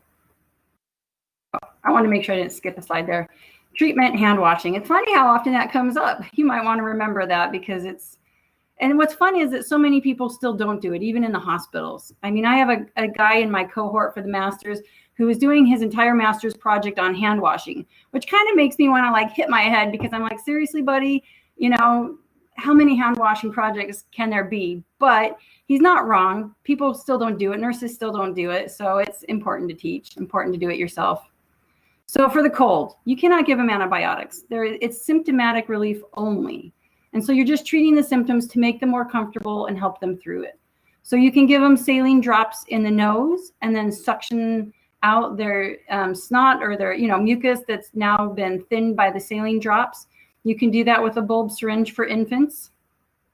Decongestants this is like Sudafed or something. You got to use them cautiously. You'll want to teach parents to use them cautiously and ask their doctor. The children usually have to be greater than 2 years old or have a doctor's order for that. I looked it up just because I was interested. I don't know if you guys have used guaifenesin, but it is a super helpful way to thin secretions and help people get the mucus up out of their chest, out of their nose. It helps prevent sinus infection or other kinds of things. But the important thing about guaifenesin is that it's not approved for children under 4. So it doesn't necessarily apply to your pediatrics, but it is a super helpful medication for anybody over 4. You can use warm or cool mist humidifiers. So the temperature doesn't matter as much for a cold as it does for, croup or something. The humidifier just provides some some thinning of the secretions. It keeps their nasal passages a little bit moister so they don't dry out and don't get miserable. It can help with the sore throat, things like that. You're going to want to help them have increased fluids. You know, when somebody's sick, they're more likely to drink less and eat less anyway, but the fluids will help thin their secretions and help them, you know, get all the junk out. Antipyretics if they're fevering or if they're aching, analgesics, throat sprays or lozenges can help. Although, I have to tell you a story. I gave my kindergartner a lozenge when he was going to school. I said, well, just use this if your throat starts hurting, you know, or if you get a cough or whatever, just use this and you'll be better. And so then he came home and I asked him if he had taken it, if he had used it. And he said, yes, but it was really hard to swallow, Mom. And I like freaked out. I freaked out. It scared me so badly. It was, you know, lozenges are huge. They are not pills to swallow. And I obviously didn't teach him well enough. So that was scary. I never did that again. I wasn't a nurse then, if that makes it better, but probably not. All right, family education. Surprise, surprise, hand washing. Batman cough or sneeze. We've already talked about that. Wash after using Kleenex. It's interesting how many people think that if you're using a Kleenex, you know, you don't have to wash afterwards. Like that's keeping you perfectly safe. But obviously you can get the germs straight through the Kleenex. So wash after using a Kleenex. Don't reuse Kleenexes. Don't share them. Wipe surfaces with antibacterial wipes. That can be really helpful in the home, at your work, anywhere you are.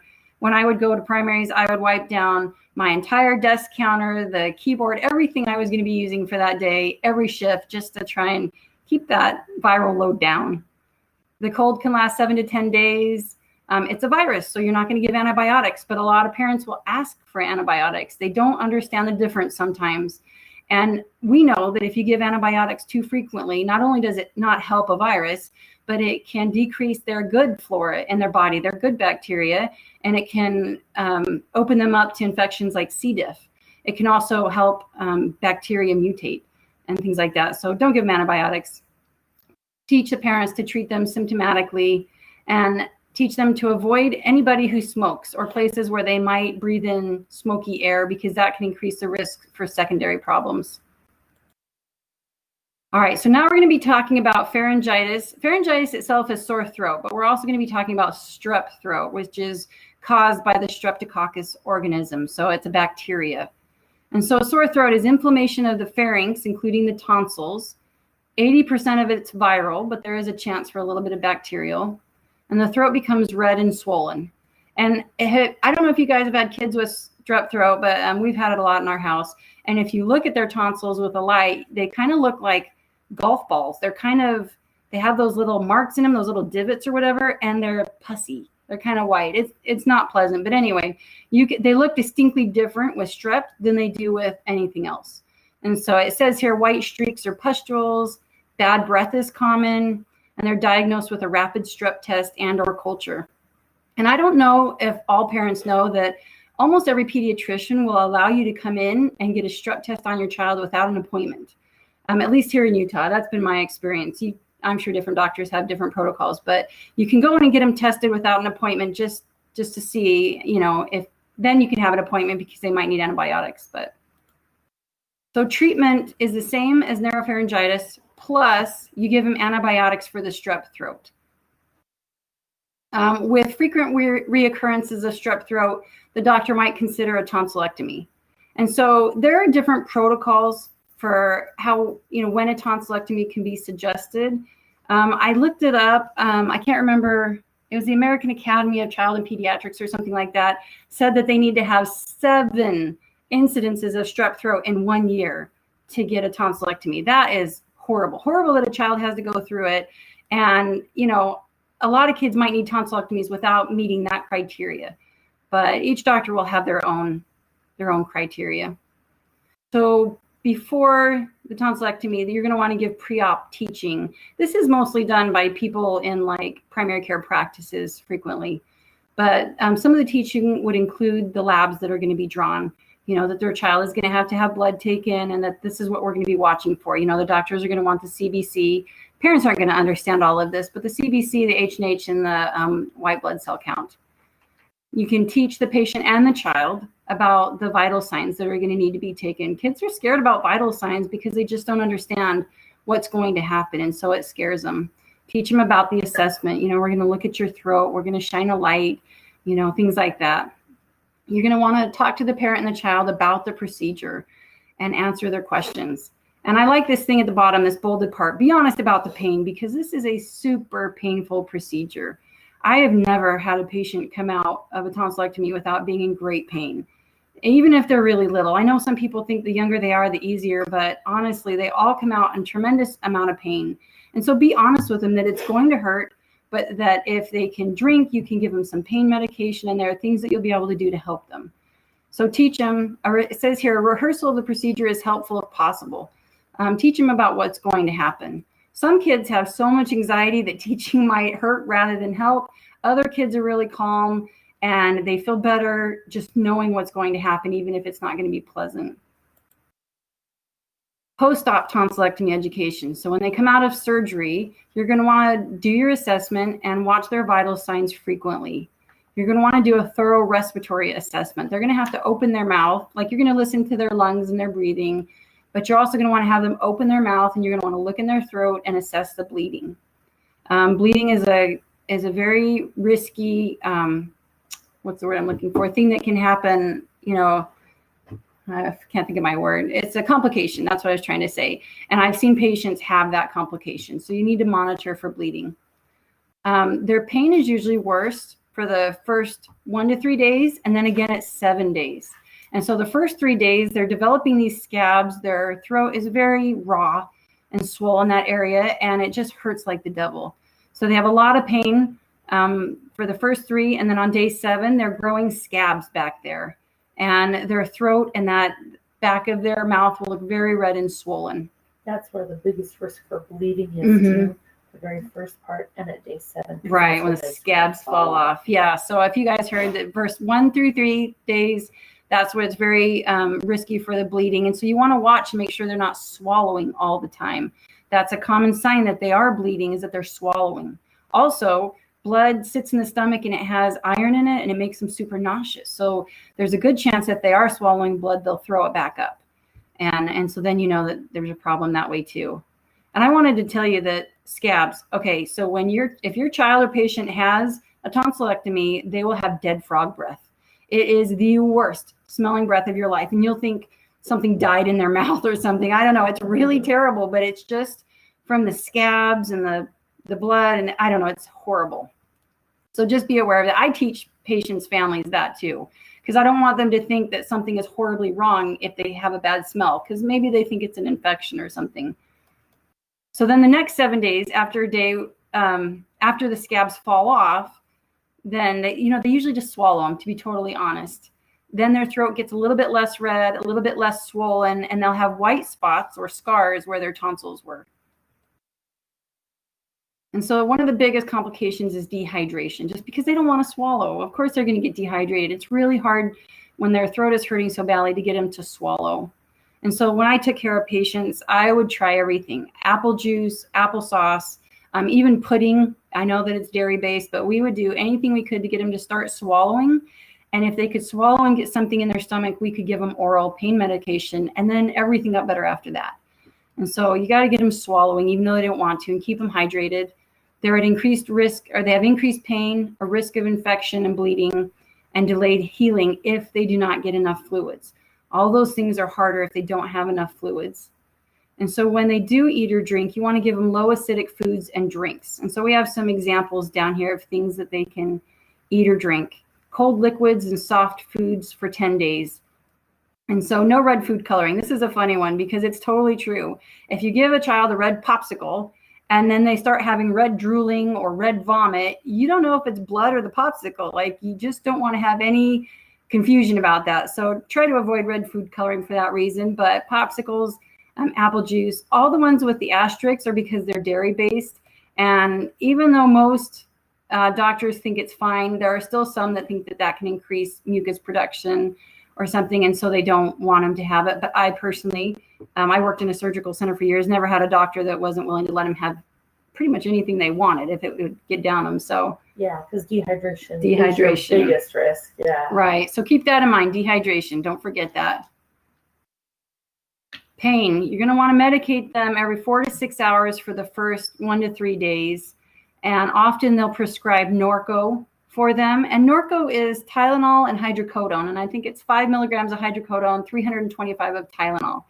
And so one thing that I always thought was super critical to teach parents is you cannot alternate this with Tylenol, because it'll end up being too much Tylenol on a 24-hour period than is safe for the child. A lot of parents, very understandably don't get that there's Tylenol and Norco, and so they can't give additional Tylenol. So you'll want to teach them that. And parents can also use a Tylenol elixir, it's a liquid, so it's easier for the child to swallow. No NSAIDs for 14 days. Different doctors are going to have different opinions about this, but this is for your NCLEX. Remember, no NSAIDs. NSAIDs increase the risk of bleeding. And since that's already a good risk or a high risk in this diagnosis or whatever, the surgery, you don't want to give them NSAIDs. That's particularly hard for parents to understand because that's another way that they can help control their child's pain. So of course they want to be able to give them that. But you need to teach them that unless the doctor says it's okay, don't give them NSAIDs. But remember, for your tests or for whatever, no NSAIDs. Chloroseptic spray, that's just a pain, it helps with the pain. A humidifier can help with, the more dried out they get, the more it's going to hurt in their throat, the more it's going to hurt when they swallow. So a humidifier can just help keep everything moist. An ice collar, and there are lots of different versions of this. There are long, thin ice packs that have they're like cloth and they have little narrow ice packs in them that can be wrapped around the throat, or there are ones that are shaped specifically to go around a throat. You can even put ice in gloves and use that on a towel or something. So lots of different ways just to help from the outside. And then chewing gum. I honestly don't know why we have chewing gum on this. I should have asked you. Throat moist. Keeps their throat moist. Since I usually worked with, pediatrics, we didn't always give them gum. Yeah, because they might swallow it. So I guess if they're older, though, chewing gum can totally help. Bleeding, hemorrhage is the most common complication. And I have known kids that have done this. The risk is highest the first day, and at 7 days when that scab falls off again. You might see small streaks on the tongue, which is normal. A little bit is normal, right? Because it's a raw area that they just cut into.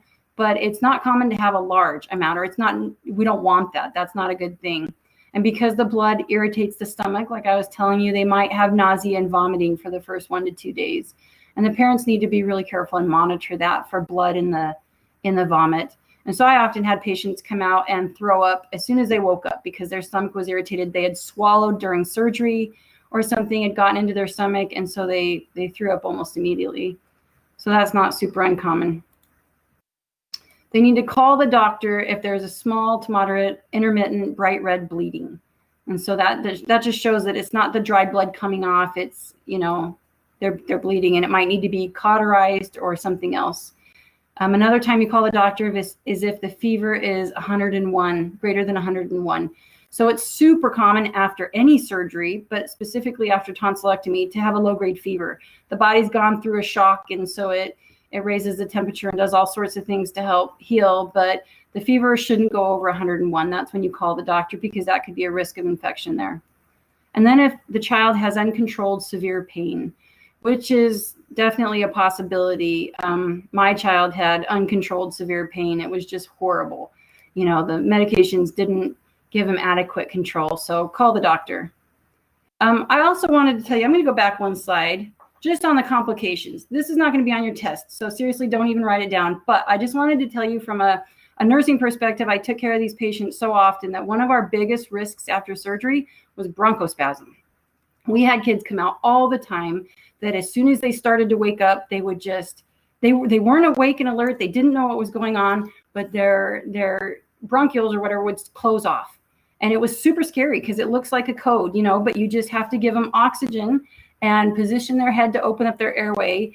And almost always that would make it go away. They wouldn't have it. But I just want to tell you, if you're a surgical nurse and you have children coming out, that's something to watch out for. I saw a child get coded at primaries for that, and he was fine. All right, so when to call EMS? This is for the parents. If the child has difficulty breathing, between the swelling and the pain and all those kinds of things, you need to watch out for their breathing. If they notice large amounts of bright red bleeding, whether coming out of their mouth or in vomit, or from swallowing, or if they look in there. I would teach parents, look in there, shine a little flashlight and look at their throat every so often and just make sure everything's good in there. Continuous swallowing can indicate hemorrhage. You're going to also want to teach the family that the child's going to be out of school for about a week, 7 days. It's so painful and they're feeling horrible and laying around. You're just trying to keep them drinking and keep their pain in control. So they need to stay home. And they can't have any strenuous activity for 2 weeks. So no gym class. Some kids love that. Some kids would hate it. But yeah, you got to keep them kind of, so that they can heal, so that they don't irritate their throat more. They don't breathe heavily, things like that. The low-grade fever is common for the first 1 to 3 days. You're going to teach them when to call the doctor or EMS. You're going to teach them about the ice collar, pain meds, diet, bad breath, dead frog breath. I'm telling you, that's the clinical term. I'm just giving you these technical terms so you're educated. You're going to want to teach them to finish the antibiotics. A lot of parents, when their child seems to be feeling better, they're like, we don't need this anymore. They think it's more like a pain med where you use it PRN or as needed. It's not. They need to finish the entire dose of antibiotics. You're going to teach them that ear and neck pain is common. It's kind of referred pain, and it can be due to a lot of different factors of the surgery. And so that's common. It's not necessarily a worrisome thing that they have to freak out about. You're going to want to teach them to go to their follow-up appointment. It's important for the doctor to look in there and see how things have healed up. And then straws.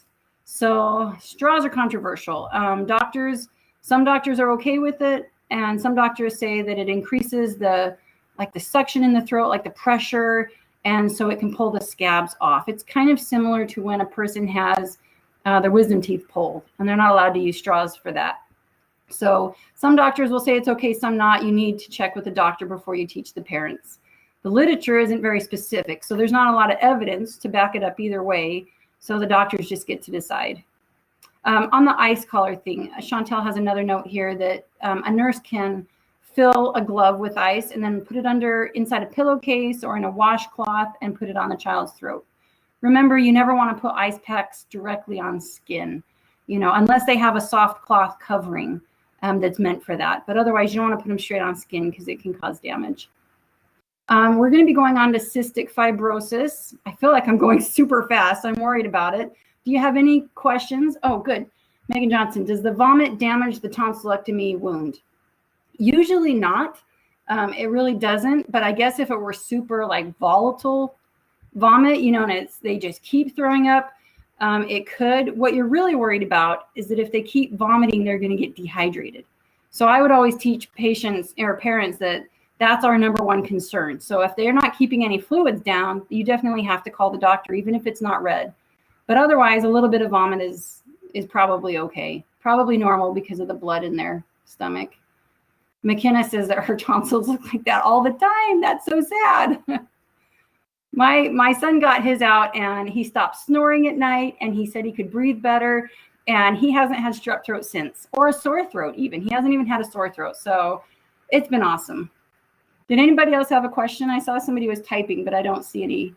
I didn't see any. Oh, there it is. Megan Bowman. Are the antibiotics given prophylactically? Generally not. Not on pediatric patients. Maybe on adults, I don't know, but I didn't see. Chantel, do you have a different answer? No. Only in rare circumstances. Right. If there are other complications, maybe, but usually not. Good question, though. You're welcome. All right, so we're moving on to cystic fibrosis. Cystic fibrosis is super interesting, and if you work at primaries, on certain floors, you will run into this. And so this graphic here, I won't spend a lot of time, but it's just showing some of the things that happen in cystic fibrosis. And so here you see a normal airway with the bronchioles. They're nice and clear and open, and the alveoli looks good and healthy. But if you look at this picture, it shows you that there is this thick, sticky mucus. It can even have some blood in it that's clogging up the bronchioles. Because it sits in there so much of the time, all the time pretty much, it's a risk for infection. Let's see, Jessica saw a lot on CMU. I'm sure you did. Is it true that people with cystic fibrosis shouldn't be around each other? It's true that they can have different infections, and because they're more at risk for getting infections, they do need to stay away when they're sick. When they're healthy, do they need to stay away from each other? They're colonized with that bacteria, so they still need to stay about 6 feet away from each other. 6 feet away. Yeah. So no play dates for cystic fibrosis kids. If That's they're what I'm colonized, hearing. and they'll know if they're colonized with a certain bacteria. Okay, that's awesome. I didn't know that. So yeah, they'll know if they're colonized, and if they are, then they need to stay away from other people.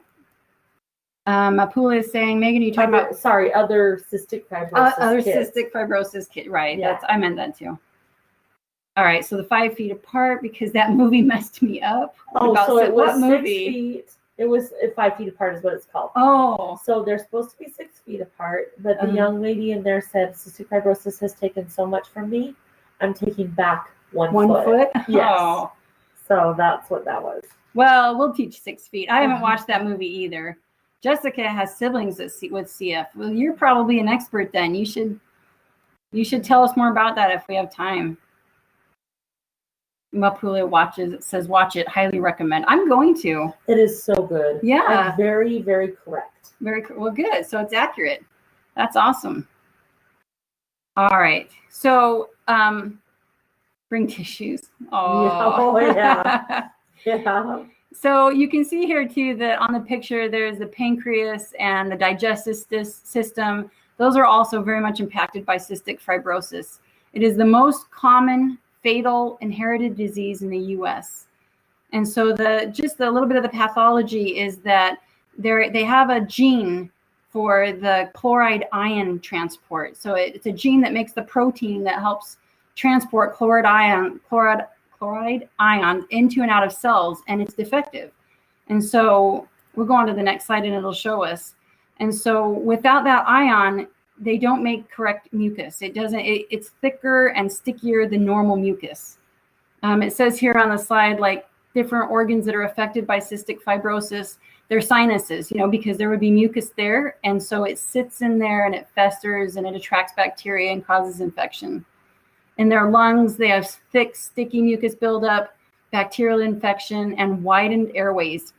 Because it's kind of like COPD. When they're working so hard and it's a chronic condition, their airways change and adapt over time, and they have scar tissue and things like that change their airways permanently. Their skin, their sweat glands produce a salty sweat. So I was reading about this the other day because I wanted to remember why. Why is it a salty sweat? And the article I was reading, it was a peer-reviewed article, just so you know, it wasn't just, Google, said that normally in your chloride ion transport proteins, they allow the body to reabsorb protein as well as transport chloride ions. And so they can't reabsorb their salt the way that normal people do. So when it gets excreted onto their skin, there's a lot more of it than would normally be. And so the children have a very salty sweat. Their liver ducts that are producing bile and things like that are blocked because their bile is like sludge. Instead of being a liquid, it's much thicker, like mud, and so it's much harder to get it through the ducts to where it needs to go. And so they can become blocked. The pancreas, this is super worrisome, can also become blocked for the same reason. And so it just doesn't function very well, and it doesn't get the enzymes that it's creating or the insulin out to the body. And so that can cause all sorts of problems. The intestines, there's mucus in your intestines normally, but it's thin and watery. It's not, it's not thick, and it's not blocking the absorption of nutrients. But for CF patients, it does. And so they can have a lot of nutritional deficiencies as a result. Their reproductive organs, they can have a lot of complications. So I looked that up too, so I wouldn't lie to you. But in 95% of males, their vas deferens atrophies when they're still like an embryo. They're just an embryo. Like they're not even born, and their vas deferens atrophies and is gone. And so they're not fertile because of that. Their sperm also becomes thicker. Their liquid becomes thicker, and it's harder for them to, anyway. So fertility is a big problem with CF patients. And so this picture on the right shows you this is the normal airway. This is like a bronchiole. It's nice and open, not mucousy. It'll have a thin layer. That's normal, right? Because that helps us cough up bacteria and things that, it's good for us to get out. But in a CF patient, they have inflammation. There's a lot of thick mucus that blocks the airway. Their airways become widened over time, and there can be blood in the mucus. And it just makes them more prone to infection. So on this slide, it's telling us that cystic fibrosis is inherited, like we said. It's autosomal recessive, and it has the gene mutation of the CFTR. I think that's the cystic fibrosis transport. Oh, I can't remember the R. I wrote it down somewhere. Gene mutation. Yeah, I don't. Do you remember the R, Chantel? I don't. Yeah. Anyway, you can look it up, but it's a specific gene mutation. It disrupts the normal function of epithelial cells and the chloride channels in the cells. They won't have to know the name of that. Yeah, you won't have to know it for the test. I just meant if you were interested, but you don't need to know it. And they have a problem with the balance of salt and water, and so their sodium and chloride reabsorption is impaired. They have hypersecretion of viscous mucus. So not only is their mucus extra thick and sticky, but there's a lot more of it. And so that's just super problematic. There is permanent damage to the exocrine glands in the organs. And so that's why the pancreas and the liver and other things have a lot of issues. And so just looking over the notes, it just says that it's an abnormality in a protein in epithelial cells that line the lungs, pancreas, and GI tract, and also respiratory, I think.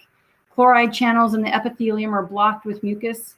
When the child sweats, the secreted salt or sodium chloride can't be reabsorbed, and so it stays deposited on the skin. And then they have the viscous mucus. So Jessica had asked again, do siblings that have CF have to stay apart? They're often colonized with the same bacteria, but if they aren't, they really should stay like some distance apart. Right. Jessica, did you hear that answer? I'm just not sure how good the microphone is. Like, I don't know if they can hear you. Because she has siblings. I'm sure that you're, yes, oh, good. If they have the same bacteria, they're fine. But if they're colonized with different bacteria, they should stay somewhat apart. Yeah. Okay. Super good to know. I wish she were here and she could tell us more of that. She says she knows a family with 4 of 6 kids that have it. Oh, that's so hard. There's a set of 3 that come to primaries a lot. Really? Well, because it's the autosomal recessive, there's a good chance. All right, so some of the clinical manifestations. Right off the bat, in newborns, you might see meconium ileus. Yeah, and if you guys have had baby, I know you guys have had children, some of you, the meconium already is so sticky. It's like tar. And so you can imagine if it's complicated by cystic fibrosis, they won't be able to pass it. It could be impossible. And so then it can cause the ileus. They will have salty skin. And so one of the diagnostic tests they use is a sweat chloride test.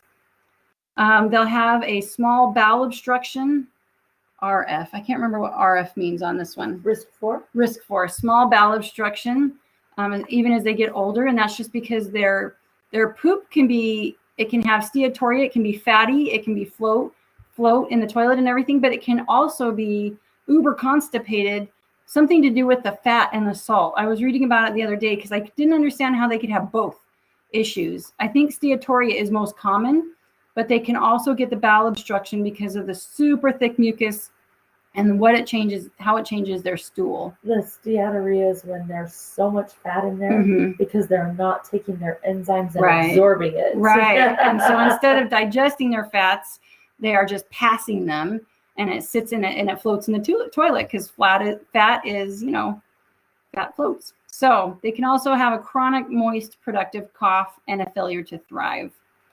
And so it's just super sad to see that. Most infants with meconium ileus have cystic fibrosis. So that's diagnostic, I guess. That's really sad.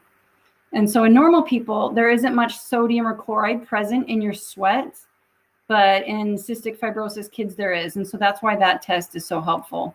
There can be 2 to 5 times higher amounts of sodium and chloride in their sweat. Okay, we have a little video. Let's see. Can I click on this one and it'll work? I think so. Okay. And then just do the time from there to there. Oh, from 1:53 to 3:45. Okay.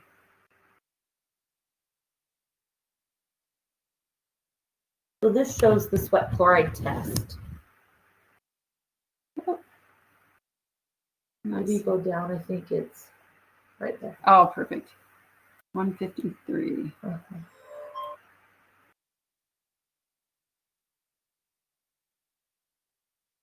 For your child. So this is how they do the sweat chlorines. Patients can eat a normal diet on the day of the test. There are no needles involved in the procedure. First, the technician washes the patient's arm and applies a piece of gauze or gel disc containing pilocarpine to the forearm. Pilocarpine is a drug that stimulates sweating. Another piece of gauze or gel disc is placed on the patient's upper arm.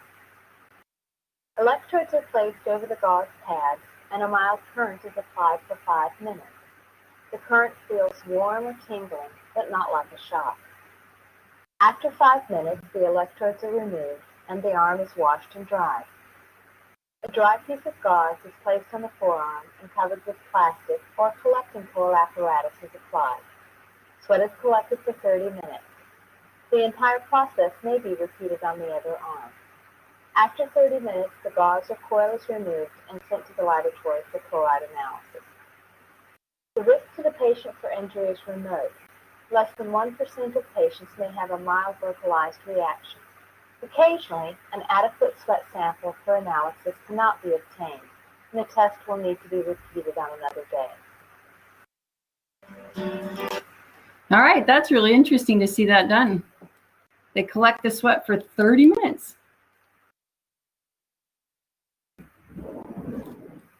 I'm just closing out a screen here. Sorry, guys.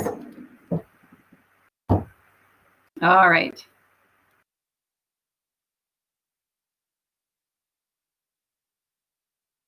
All right, long-term effects of cystic fibrosis. Their sinuses, where mucus collects, are at risk for frequent infections. Same for their lungs.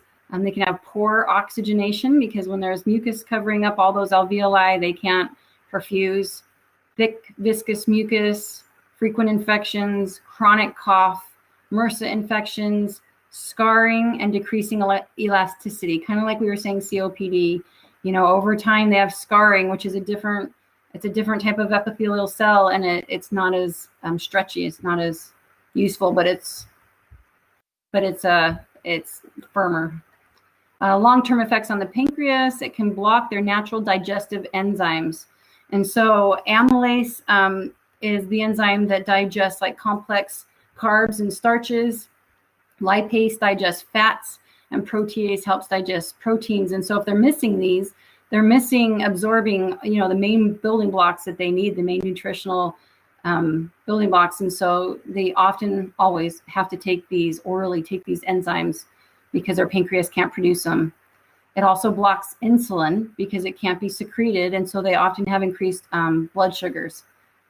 In fact, that's called cystic fibrosis. I wrote it down, something diabetes. Related, thank you. Cystic fibrosis related diabetes. And that can also be impacted by the steroids and the lung infections. So when they get lung infections and they take steroids to decrease infections, that can raise their blood sugar and contribute to their diabetes. Their GI system, they can be failure to thrive babies because they just can't eat enough and absorb enough. And so it can be really stressful for parents when they have babies like this because, they can't get them to eat enough. And so often children will have feeding tubes so that parents can feed them overnight and get extra calories into them, or just not have to fight them to get their foods in. CF-related diabetes. Sorry, I'm going back one little step here to the diabetes. I just didn't want to miss this note. It says it's on the rise because more of cystic fibrosis patients are living longer. And so if they're older than 10 years, they have blood glucose checks every year, and then also when they're in the hospital. If they're consistently high, then they need to talk to a diabetes specialist. And then the lung infections and steroids elevate blood sugars, poor absorption of vitamins, minerals, fats, and proteins. And so special vitamins which are easily absorbed, they have to take them, A, D, E, and K, with their enzymes to increase absorption. They often need the feeding tubes to run through the night to get enough calories, still need to eat high fat and protein and a high calorie diet during the day, or they'll still be underweight and malnutritioned. All right, they have newborn meconium ileus, like we talked about, steatorrhea, which is if they're not taking their enzymes, they can have floaters, too much fat in their stool. If they are taking enzymes, they can have sinkers. And so they're proud of their sinkers. So It's a very visual way to tell if, you know, their enzymes are working and if they're getting enough. All right, small bowel obstruction can happen because of the sticky mucus in the GI tract and the decreased water in the bowel.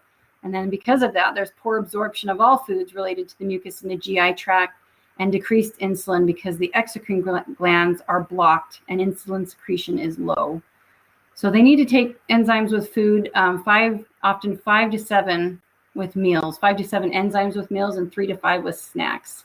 That's a lot of pills. I don't know if you guys know how big those are, but they're not small, and they have to take this handful of pills with every meal and snack. And then they take prescription vitamins, which are higher doses of fat-soluble vitamins. All right. And then it just says, FYI, vitamin A helps with your eye health, and it works in the lining of the lungs to help prevent infections, intestinal health also. This part will be tested on. Okay, good to know. So you don't have to know this, but that's why we give them the prescription vitamins, is so that they get adequate vitamin A for their eye health. Vitamin D helps with their strong bones and teeth. Vitamin E is an antioxidant. It helps with their red blood cells, and it works in the lining of the lungs to prevent infections. Vitamin K helps with blood clots. Zinc is an essential mineral that promotes growth. It fights infections and wound healing. Iron is essential for oxygen carrying capacity. Calcium affects bone and tooth health, nerve and muscle health, and blood clotting. And then there's sodium chloride. It affects their fluid balance. They can have headaches or nausea if it's too low. And then water. It's important for all bodily functions. And so you can see just from the list, not that you have to memorize it or anything, but cystic fibrosis kids struggle to get all of these different vitamins and minerals. And so it can impact their entire body. And it can have long-term consequences. And so that's why it's so important to teach them and to teach their parents about taking the enzymes and vitamins and minerals. All right, more long-term effects. The liver can have blocked biliary ducts. And so, you need their bile to digest fats. That's one of the best things that bile does.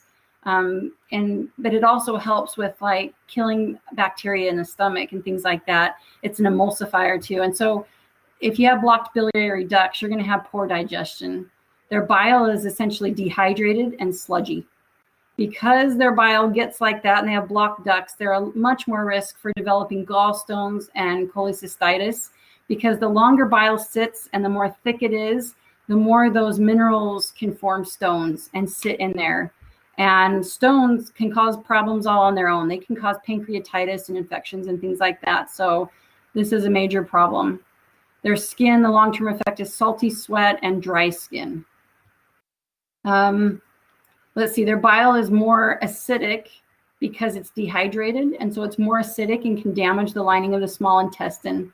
It can also block the bile ducts and lead to cirrhosis of the liver. The bile can also increase gallstones and cholecystitis. Long-term effects on the reproductive organs. Men's, the vas deferens atrophies and the semen is dehydrated. In women, their cervix, the mucosa is altered. And so it's much harder, if not impossible, for some of them to get pregnant. They're mostly infertile. In fact, here's that. 95% of vas deferens in CF patients are atrophied or absent. And so it's impossible for them to impregnate a woman. And then the quality and quantity of the cervical mucus is essential to implantation of the fertilized egg. And so if they can't implant, if they can't, if their mucus doesn't move the egg like it's supposed to, then they can't get pregnant. But more CF women are able to get pregnant or reproduce than men are. Men can't get pregnant anyway. That's my nursing education for you. But they can't, they're more fertile. Women are a little bit more fertile than men. Getting a lot of systemic steroids decrease their ability to fight infections too.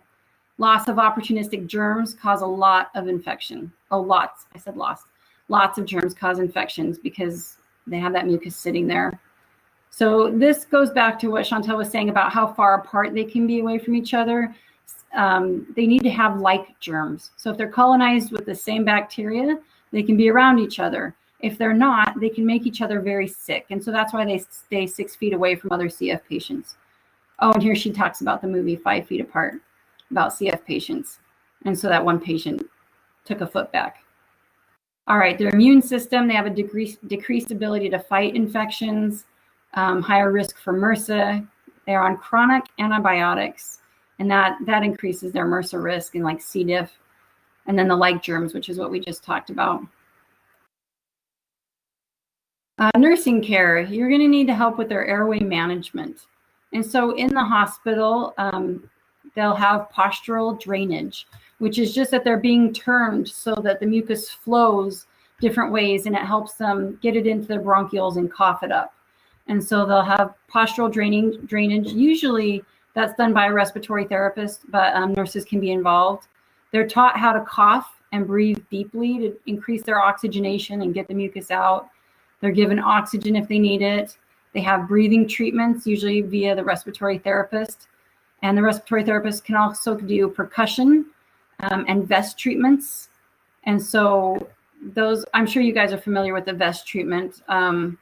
I'll talk about that in a second. And then they do a huff cough, and they need to wait for 1 to 2 hours after meals. If you think about it, if their stomach's full, it's going to be pretty awful to be coughing up all this mucus with a full stomach.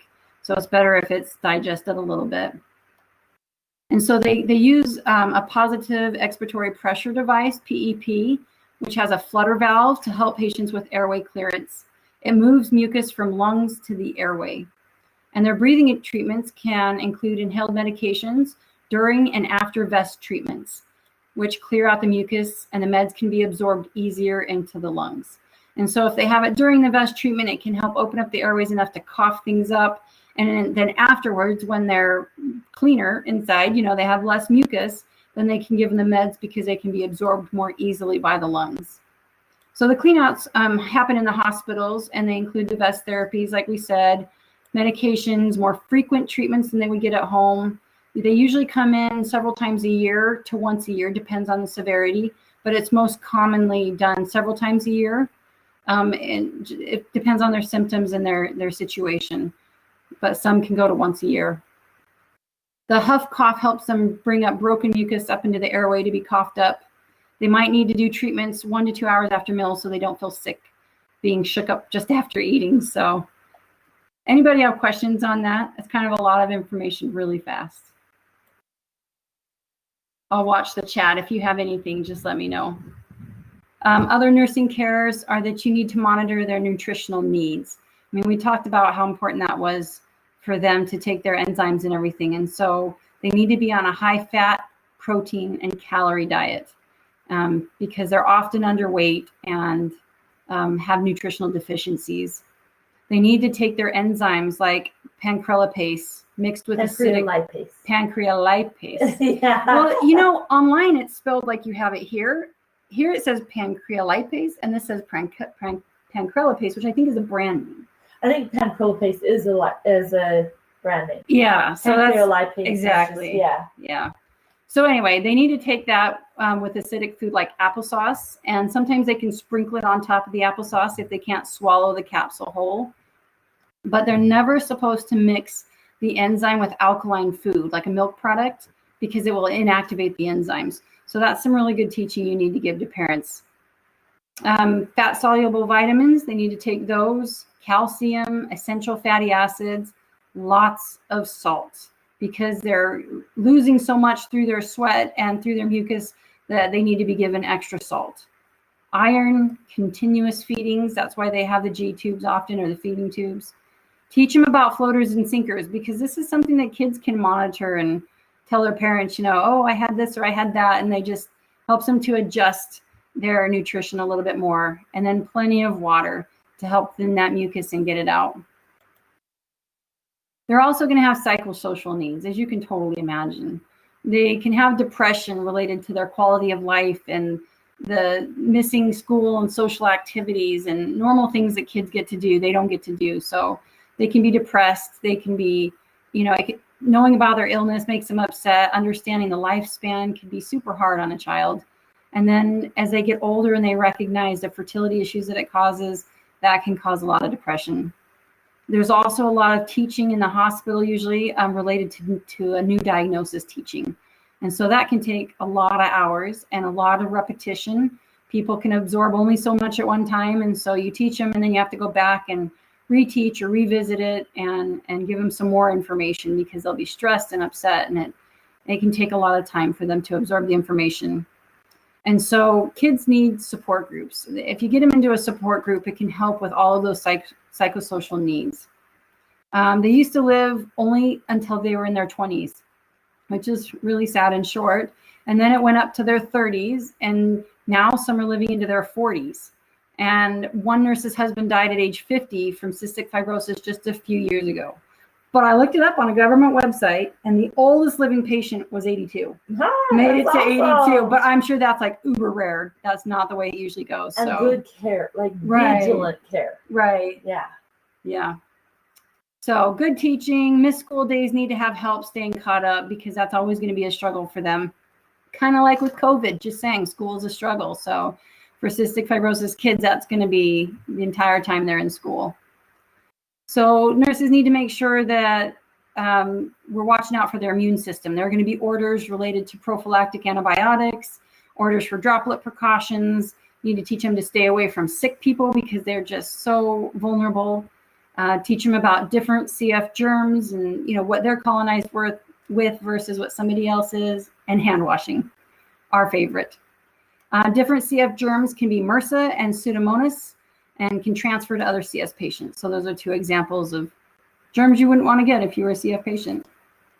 And then there is patient and family education. So infection control. You want to teach them how to keep their kids safe and keep them, away from bacteria and things. Teach them about scheduled cleanouts. You don't want them to miss that or take it lightly. They need to come in, and that will prolong their life and increase their quality of life.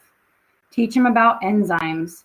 Teach them about special dietary needs. My guess is they probably go to nutritionists for a lot of this, because it's going to require a lot of monitoring. And then we have a video for you, cystic fibrosis, a day in the life from cystic fibrosis. So I'm going to start this video for you. I don't remember how long it is. It's only about 4 minutes until it starts to turn into an ad for fundraising. We won't watch the ad. Yeah, All so right. I'll tell you when to end it. But these little boys have cystic fibrosis, and it gives you a good indication of what happens. Okay.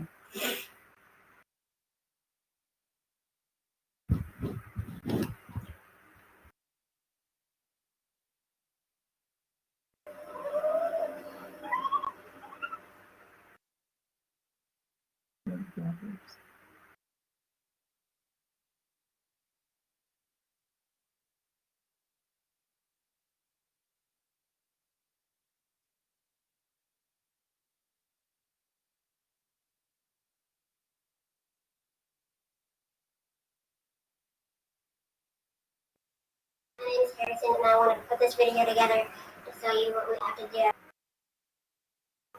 Enzymes and my vitamins. And the enzymes help you absorb food? How many enzymes do you have to take? 6 with every meal, 3 snacks. And what is this? What does it look like over here? This is how many pills I take a day. This is how many pills I take a week. This is how many pills I take a month. Wow. And these are my little brothers. And what is this machine over here, the vest? What does that do? This is the vest machine. I put this belt around my stomach, and then it jiggles me. And I don't really like it because it hurts. Because it jiggles me a lot. And what does it help do?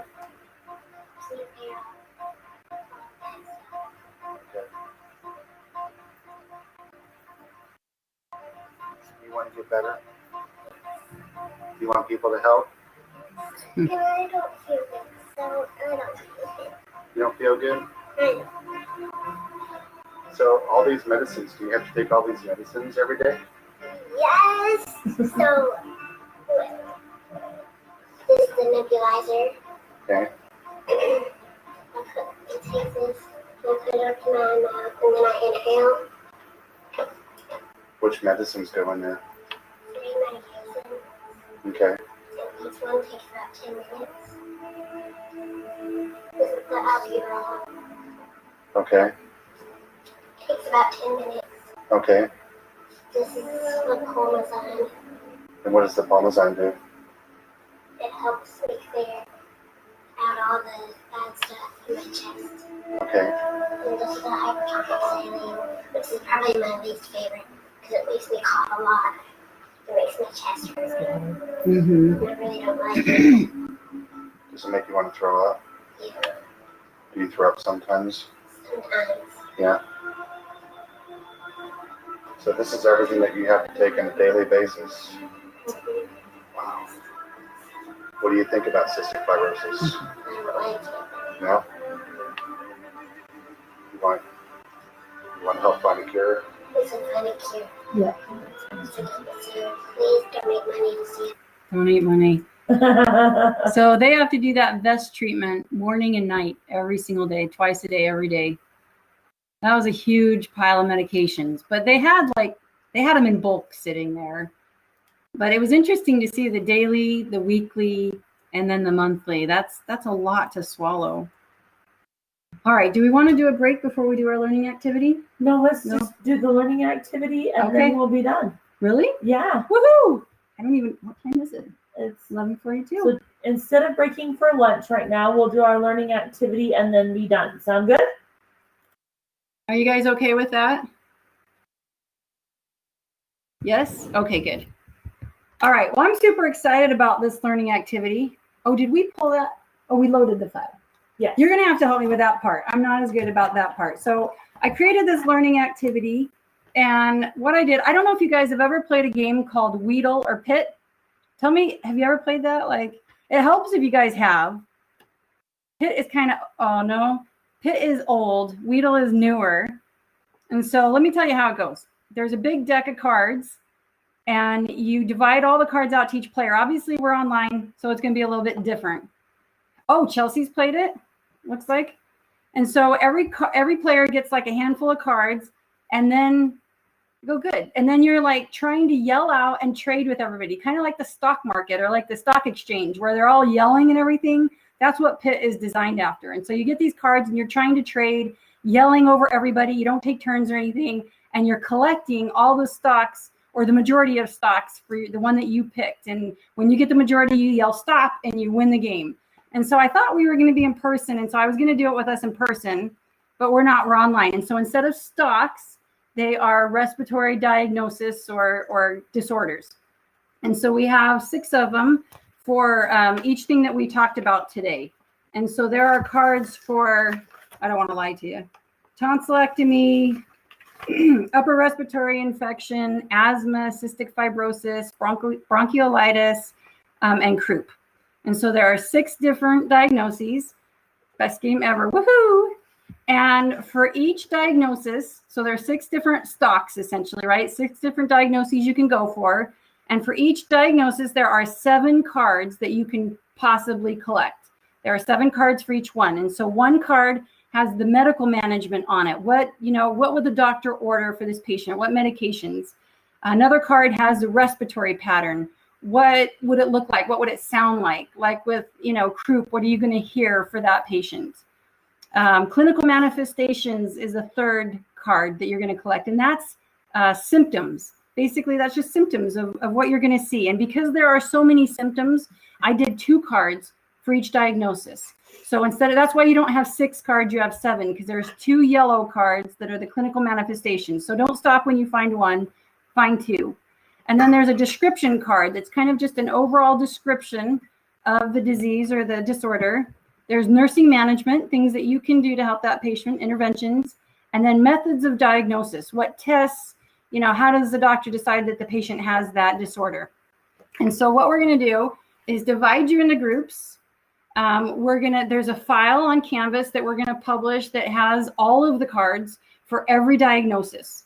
We're going to assign each group a diagnosis, and then you're going to go as fast as you can, working together in a group. You're going to look over that huge file of cards, and you're going to pick out the 7 cards for your diagnosis.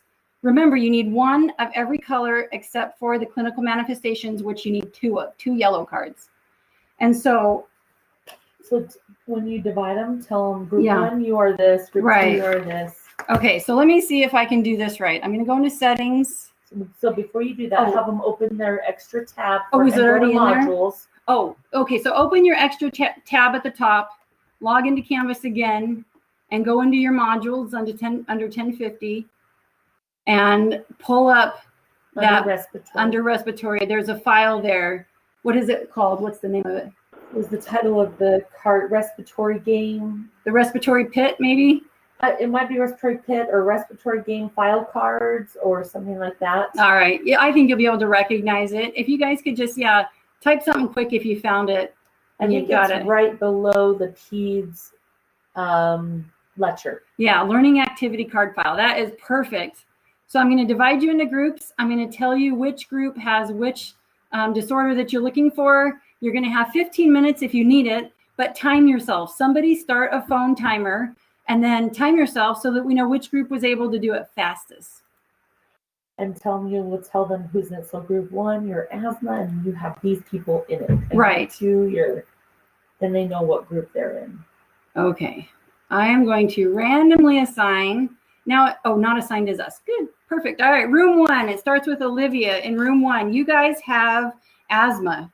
They can't see the groups. Oh, they can't. Do I need to tell them who's in the group? So just say they don't automatically go. Tell all their names. Okay. And group 1. Sorry, guys. I don't know what you can see and what you can't. So Olivia Hughes, Mark Richards, Mark Medina, Marky Mark, Emily Doxey, Maddie McMillan, Sydney Racine, did I say that right? And Maureen Nebaker. You guys are group 1 and you're looking for asthma, but don't start till we're all ready. Group 2, you're looking for cystic fibrosis. Megan Birmingham, Victoria Vega, Shelby Fulmer, Madison Elwell, Aslyn Clark, and Chelsea Hall. Group 3, you're looking for bronchiolitis. Kimberly Calloway, Taylor Thompson, Shelby Childs, Dakota Cummings, Jaden Bybee, Alexis Dean, and Amy Cooper. Room 4, you're looking for upper respiratory infection. Megan Johnson, Megan Bowman, Maya Hadley, Emma Hill, Megan Short, and Fernando Saucedo. I didn't want to say that wrong. That's the Megan group. There you go. Room 5, you guys are Croup. Braden Sanders, Alina Gonzalez, Leslie Agard, Ashley Hyatt, Madeline Hill, and Kylie Johnson. Group 6, tonsillectomy. Hannah Cole, Mapu Uli, Stephanie Packer, McKenna Osler, Aubrey Mendoza, and Jennifer Jensen. 15 minutes. 15 minutes. We'll check on you, maybe give you a heads up. Somebody start a timer and look for those diagnoses.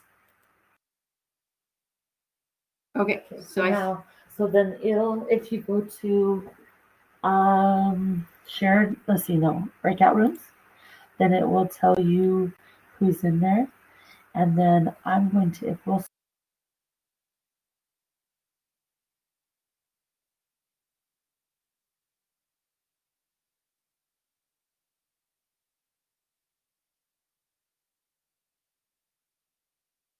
Hey, Chantel, can you hear me? Yes, I can. Who's this? So this is Brooke Rice. I have been on my phone, and I think because of that, it doesn't, put me into a group with somebody. What would you like me to do? Let's see. Why don't you find, let's see. How about tonsillectomy? Okay, and that was, Did you hear Dalen's instructions? Yes, I've heard everything. Was that group 4 or 3? I think tonsillectomy was 5. It was 6. Yeah. Oh, was that? Oh, okay. And time yourself. That way, if you get a better time than they do, we'll go with that time. Okay, so I could do it on my own, or do I need to call in? I don't know. You could call one of those guys and have them put you on speakerphone. Okay. Will you read off the names of the people in that group again? It's Aubrey Mendoza, Hannah Cole, Jennifer Jensen, Mapu Uli, McKenna Osler, and Stephanie Packer. Awesome. I have McKenna's number. I'll call her. Okay, perfect. Thank you. Okay, thank you.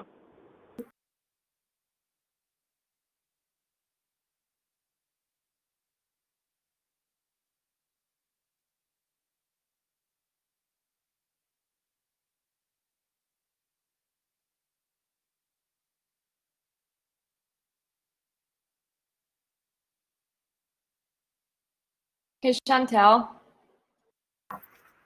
I didn't get put into a group. Oh, Jessica, you didn't?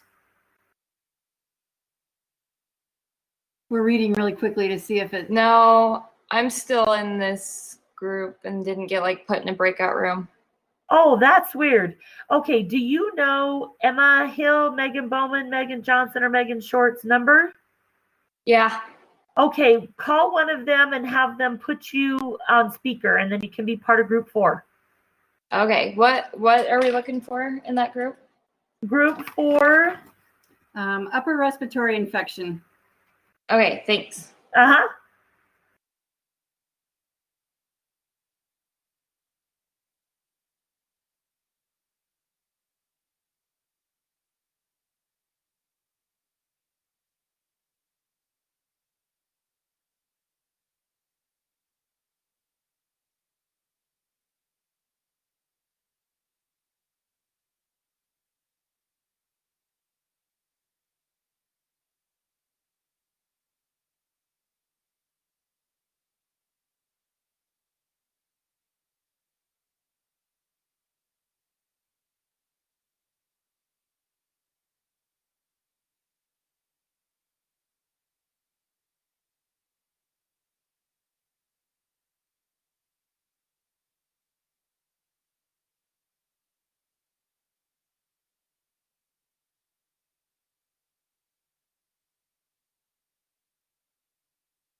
Hey, Chantel, can you hear me?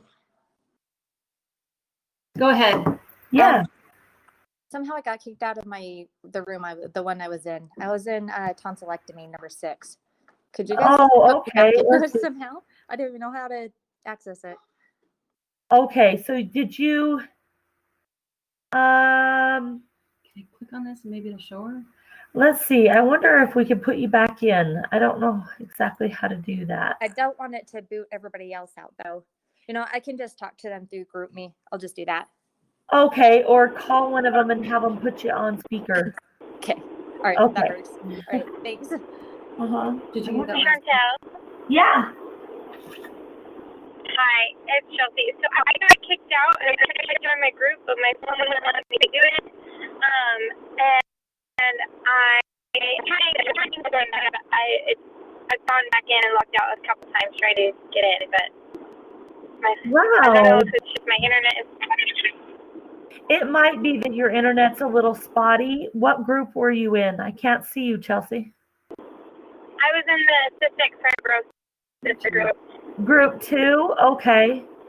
Yeah, so do you know any of their phone numbers that you could call them? Yeah, I'll call Megan. I know Megan. Okay, so perfect. I'll call her. Because what do I do? I was just trying to make it because I'm trying. Okay, yeah, thank you. I'll give her a call right now. Okay. It must be their internet. I wonder if it...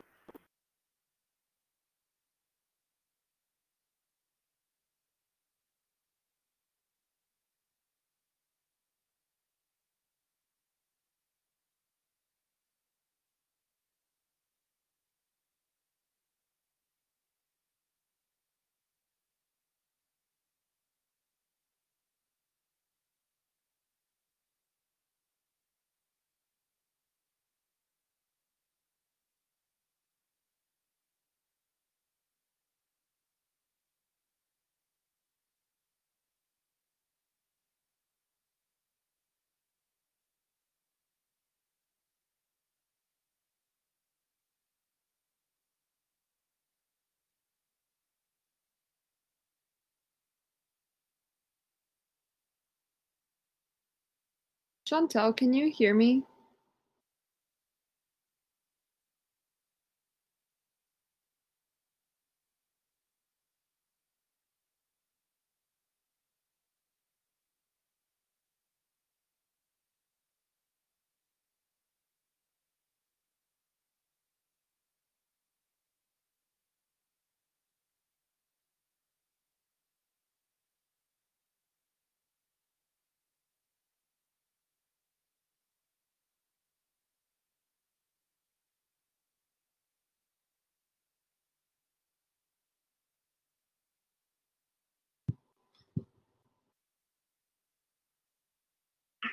Hey, I was just gonna call you. I was like, maybe I'll just call Emma.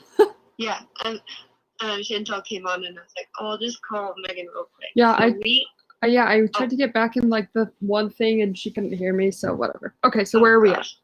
So right now we are on a method of diagnosis, but I just want to make sure. So we just for nurse.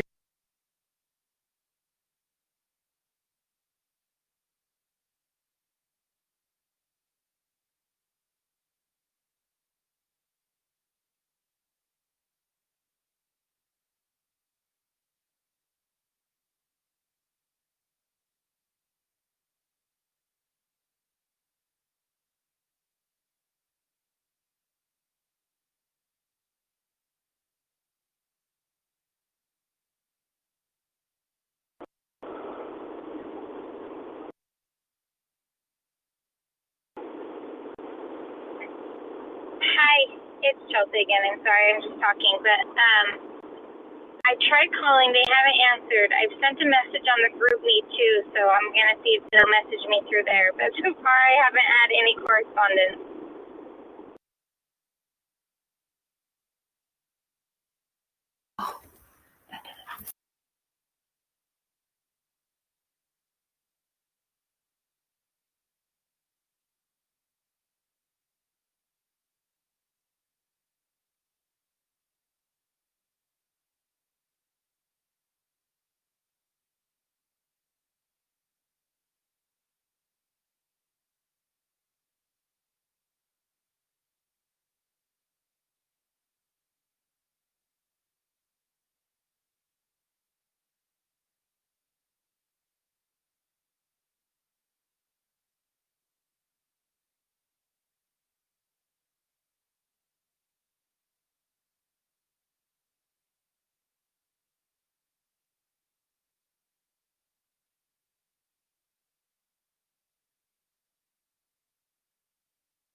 Oh.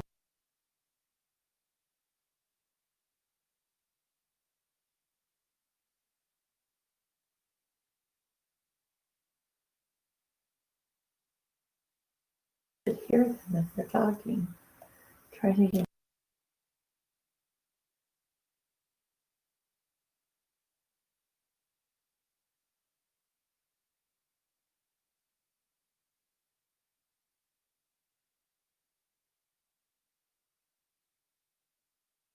Let me check on. I think we tried.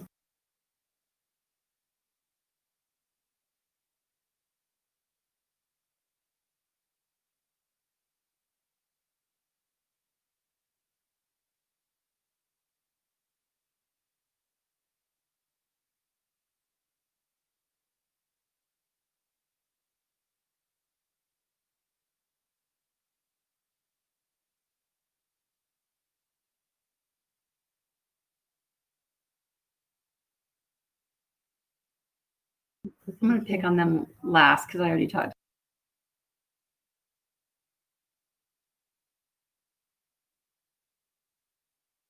Yeah, I'll give them a minute. They're writing.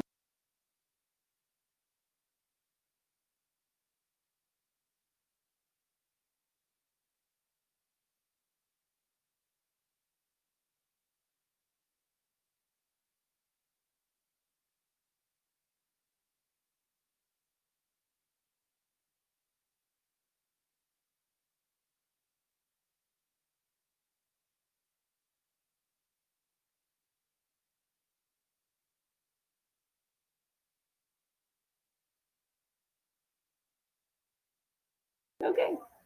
So now what do I do? Now, the one group 3, was it, that was still talking and saying something about right now?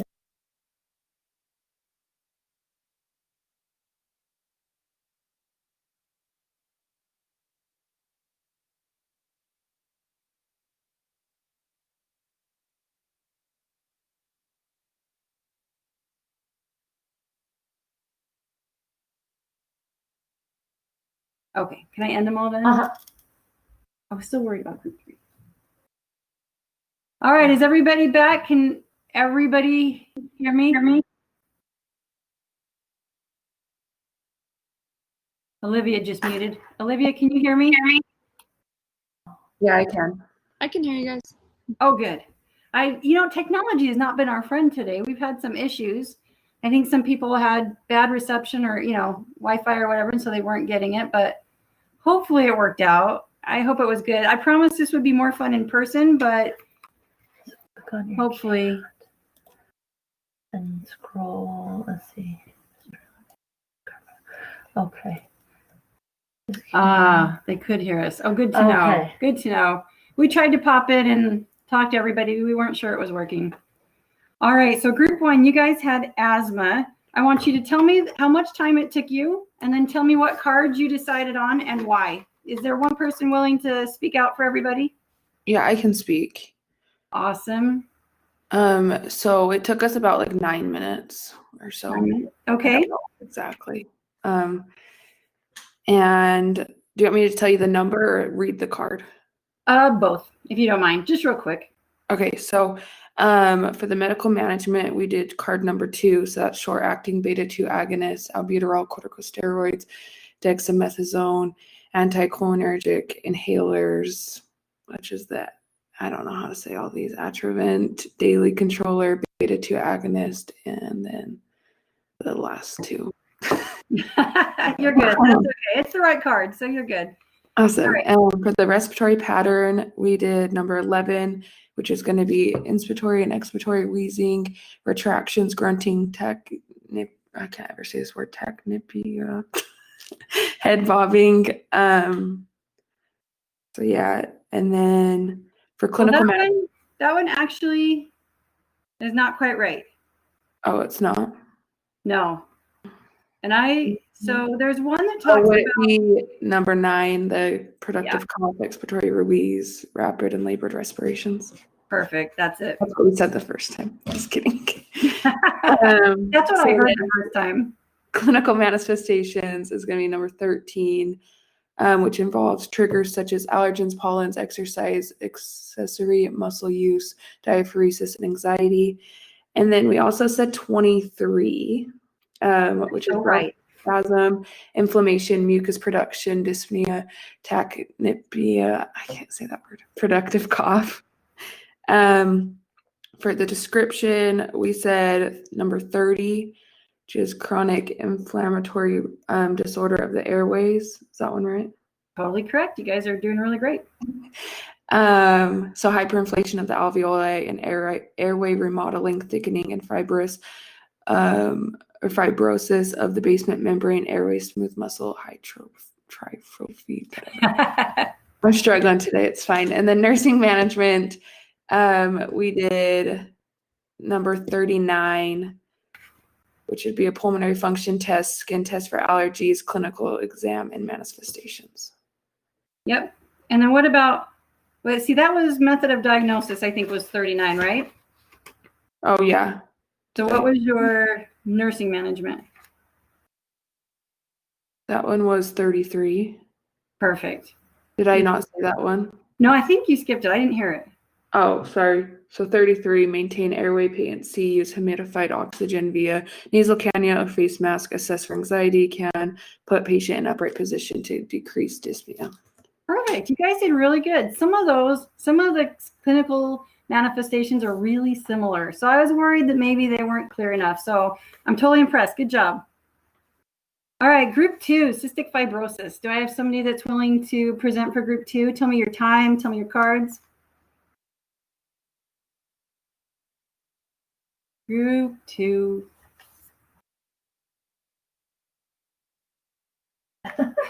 Maybe group 2 just checked out. They're like, lunchtime, more important than this.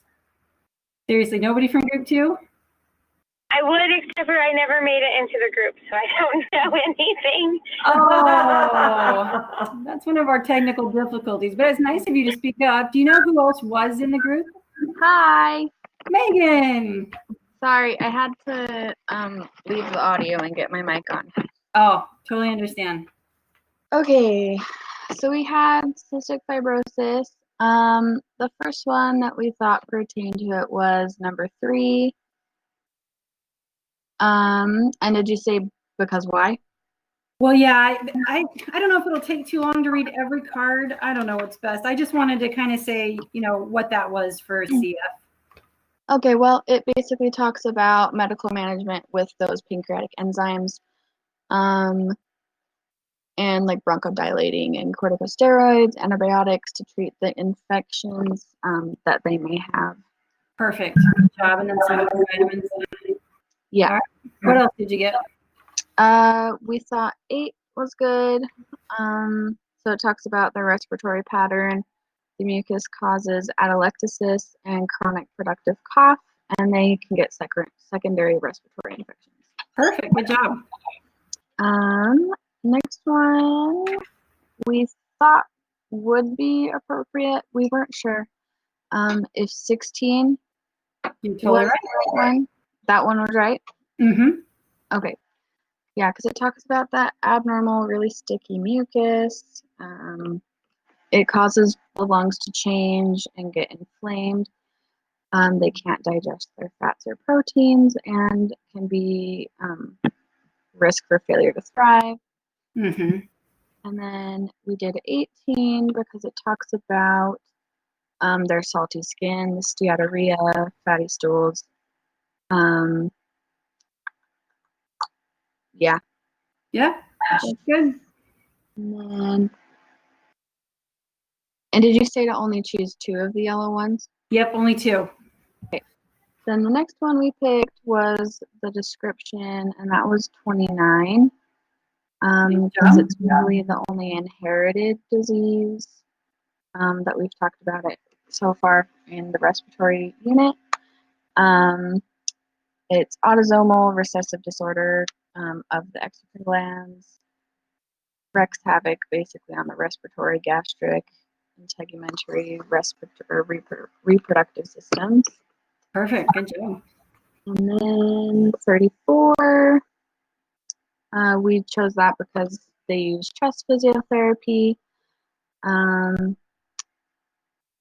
respiratory therapy for that drainage and percussion we talked about. Encourage a high-fat, high-calorie, protein diet, and then assess for that meconium ileus in newborns, and that they have to take enzymes with any meals and snacks they Very good. And our last one was 38. This is the method of diagnosis. They have to do the prenatal genetic testing, a newborn test, and the sweat and chloride test. Nice. Nice job. And how long did it take you guys? Oh, like 7 minutes. 7 minutes? Okay. CF, that you guys had a little bit of a leg up because we talked about it last, and it's so different from the other diagnoses that it's maybe not as hard, but you did a really good job. So nice job. Cool. Thanks. Yeah, thank you. All right, group 3, bronchiolitis. Somebody speak up and tell me your time, and then we'll go through the cards. Okay. Our time was like 7 something. 7:20 maybe. Okay. 7:23. 7:23. Sweet. I love precision. Okay, so for medical management, we did 5. You want to make sure not to give them antibiotics, and then the systemic treatment, and then they need to be intubated and ventilated for respiratory failure. Very good. Then we got 11 for respiratory pattern. The inspiratory and expiratory wheezing, the retractions, tachypnea, head bobbing. Mm-hmm. And then for the 2 clinical manifestations, we did 14. They got the copious nasal secretions, nasal flaring, nasal congestion, the low fever, tachypnea, the retractions, and then 21.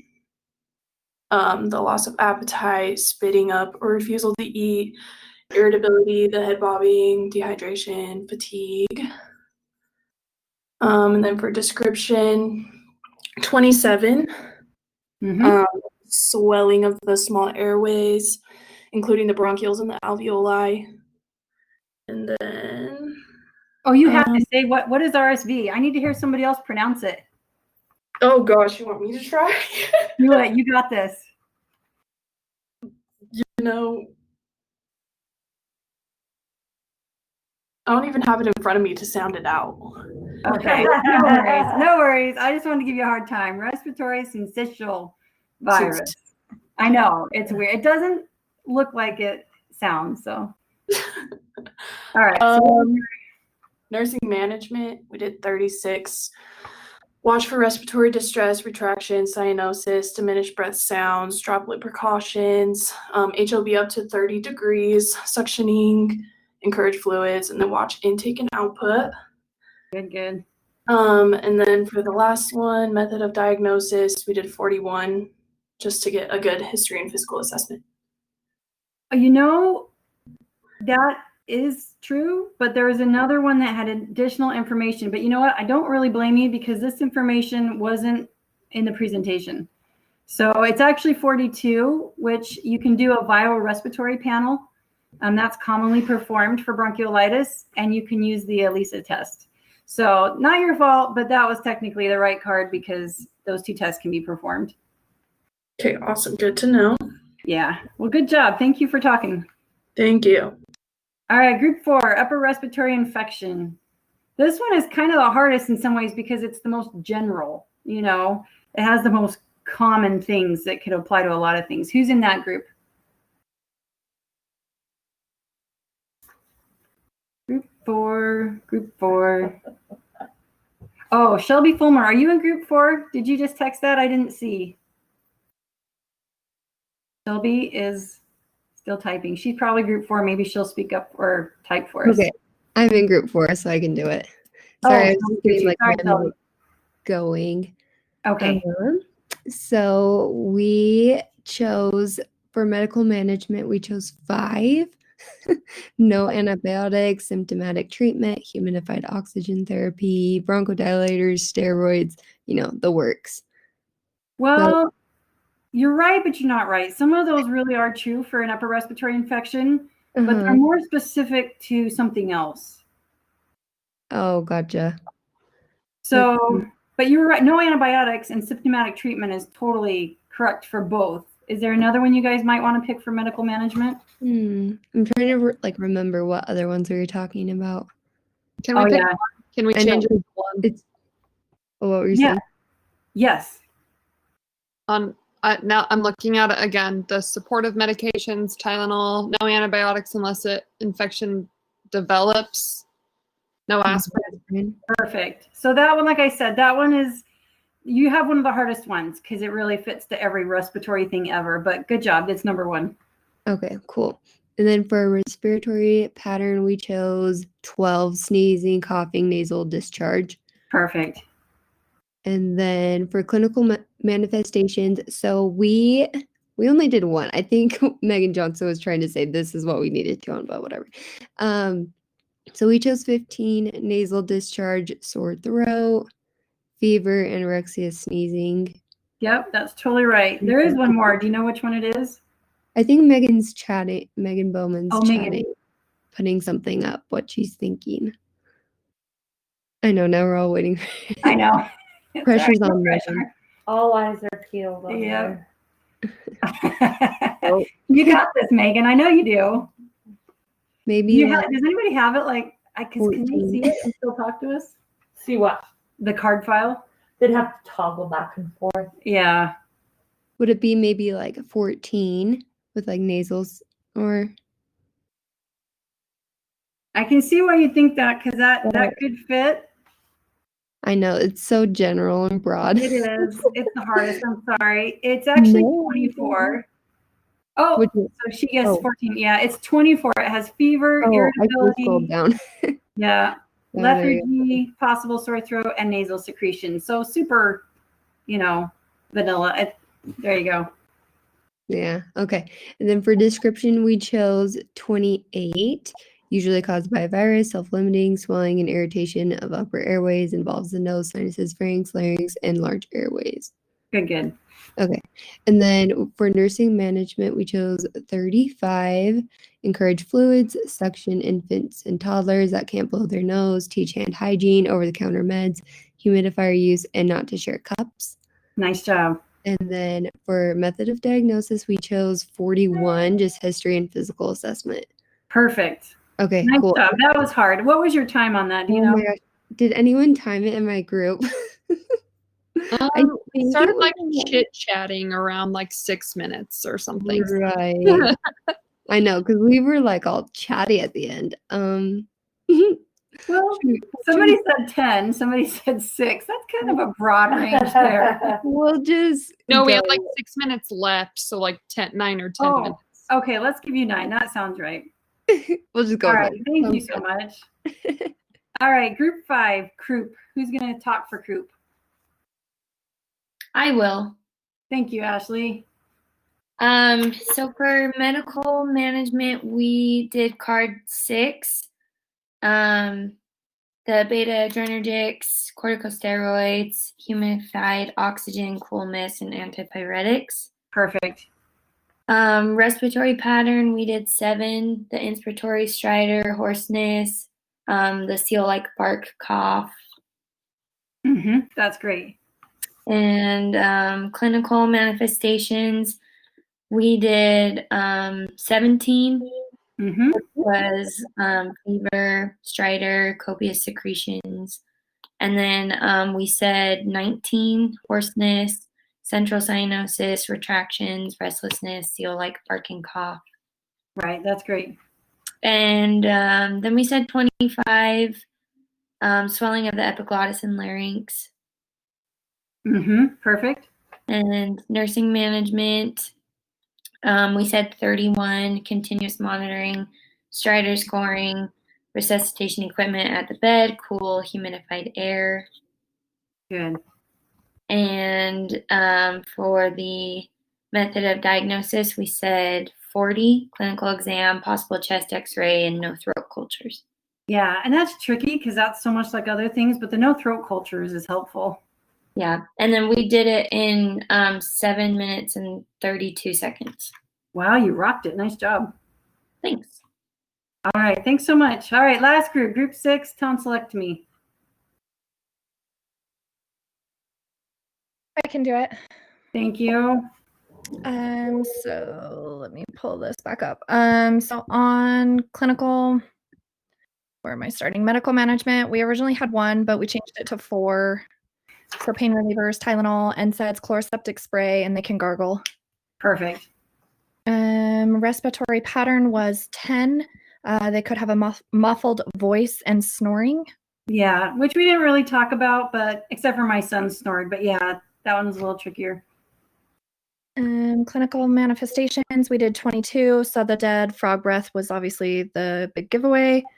And then we also did 20. So the red throat, swollen tonsils, painful, tender. Good. Good job. Description, we chose 26, which would be the frequent throat infections.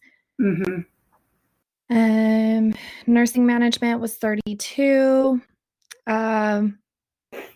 Assess for swallowing, hemorrhage, fluid management, pain, bleeding, things like that. Good.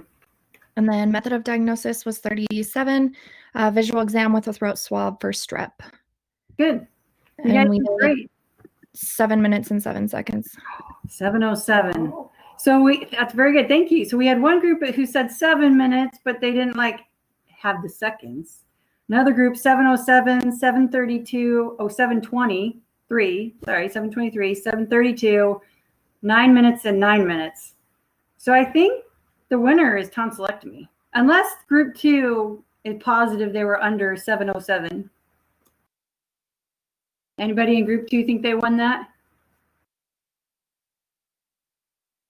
I think they're gone. Group 2 is like, we're done. Group 2 is like, whatever. All right, tonsillectomies. Give yourselves a pat on the back. Come see me when you're on campus for some candy in my basket. All right. Well, how do we want to end this? Okay. So are you all good? You've got everything that you needed. Yes. Thanks for letting her teach you guys. That was a great experience for her. She's almost done with her hours with me, so this was a good day to be able to do this. Do you guys have any questions before we go? Thanks, you did great. You did great. You did awesome. Do you guys have any questions that we need to follow up with? If you think of them, make sure on Friday at 9 that you jump on and ask questions. If you have a question and you have clinical on Friday, please text it to me so I can address it in that Q&A. Okay, she'll be a great teacher, they said. Oh, that's so nice. Thank you guys. Okay, you guys. Well, peace out. Have a good day.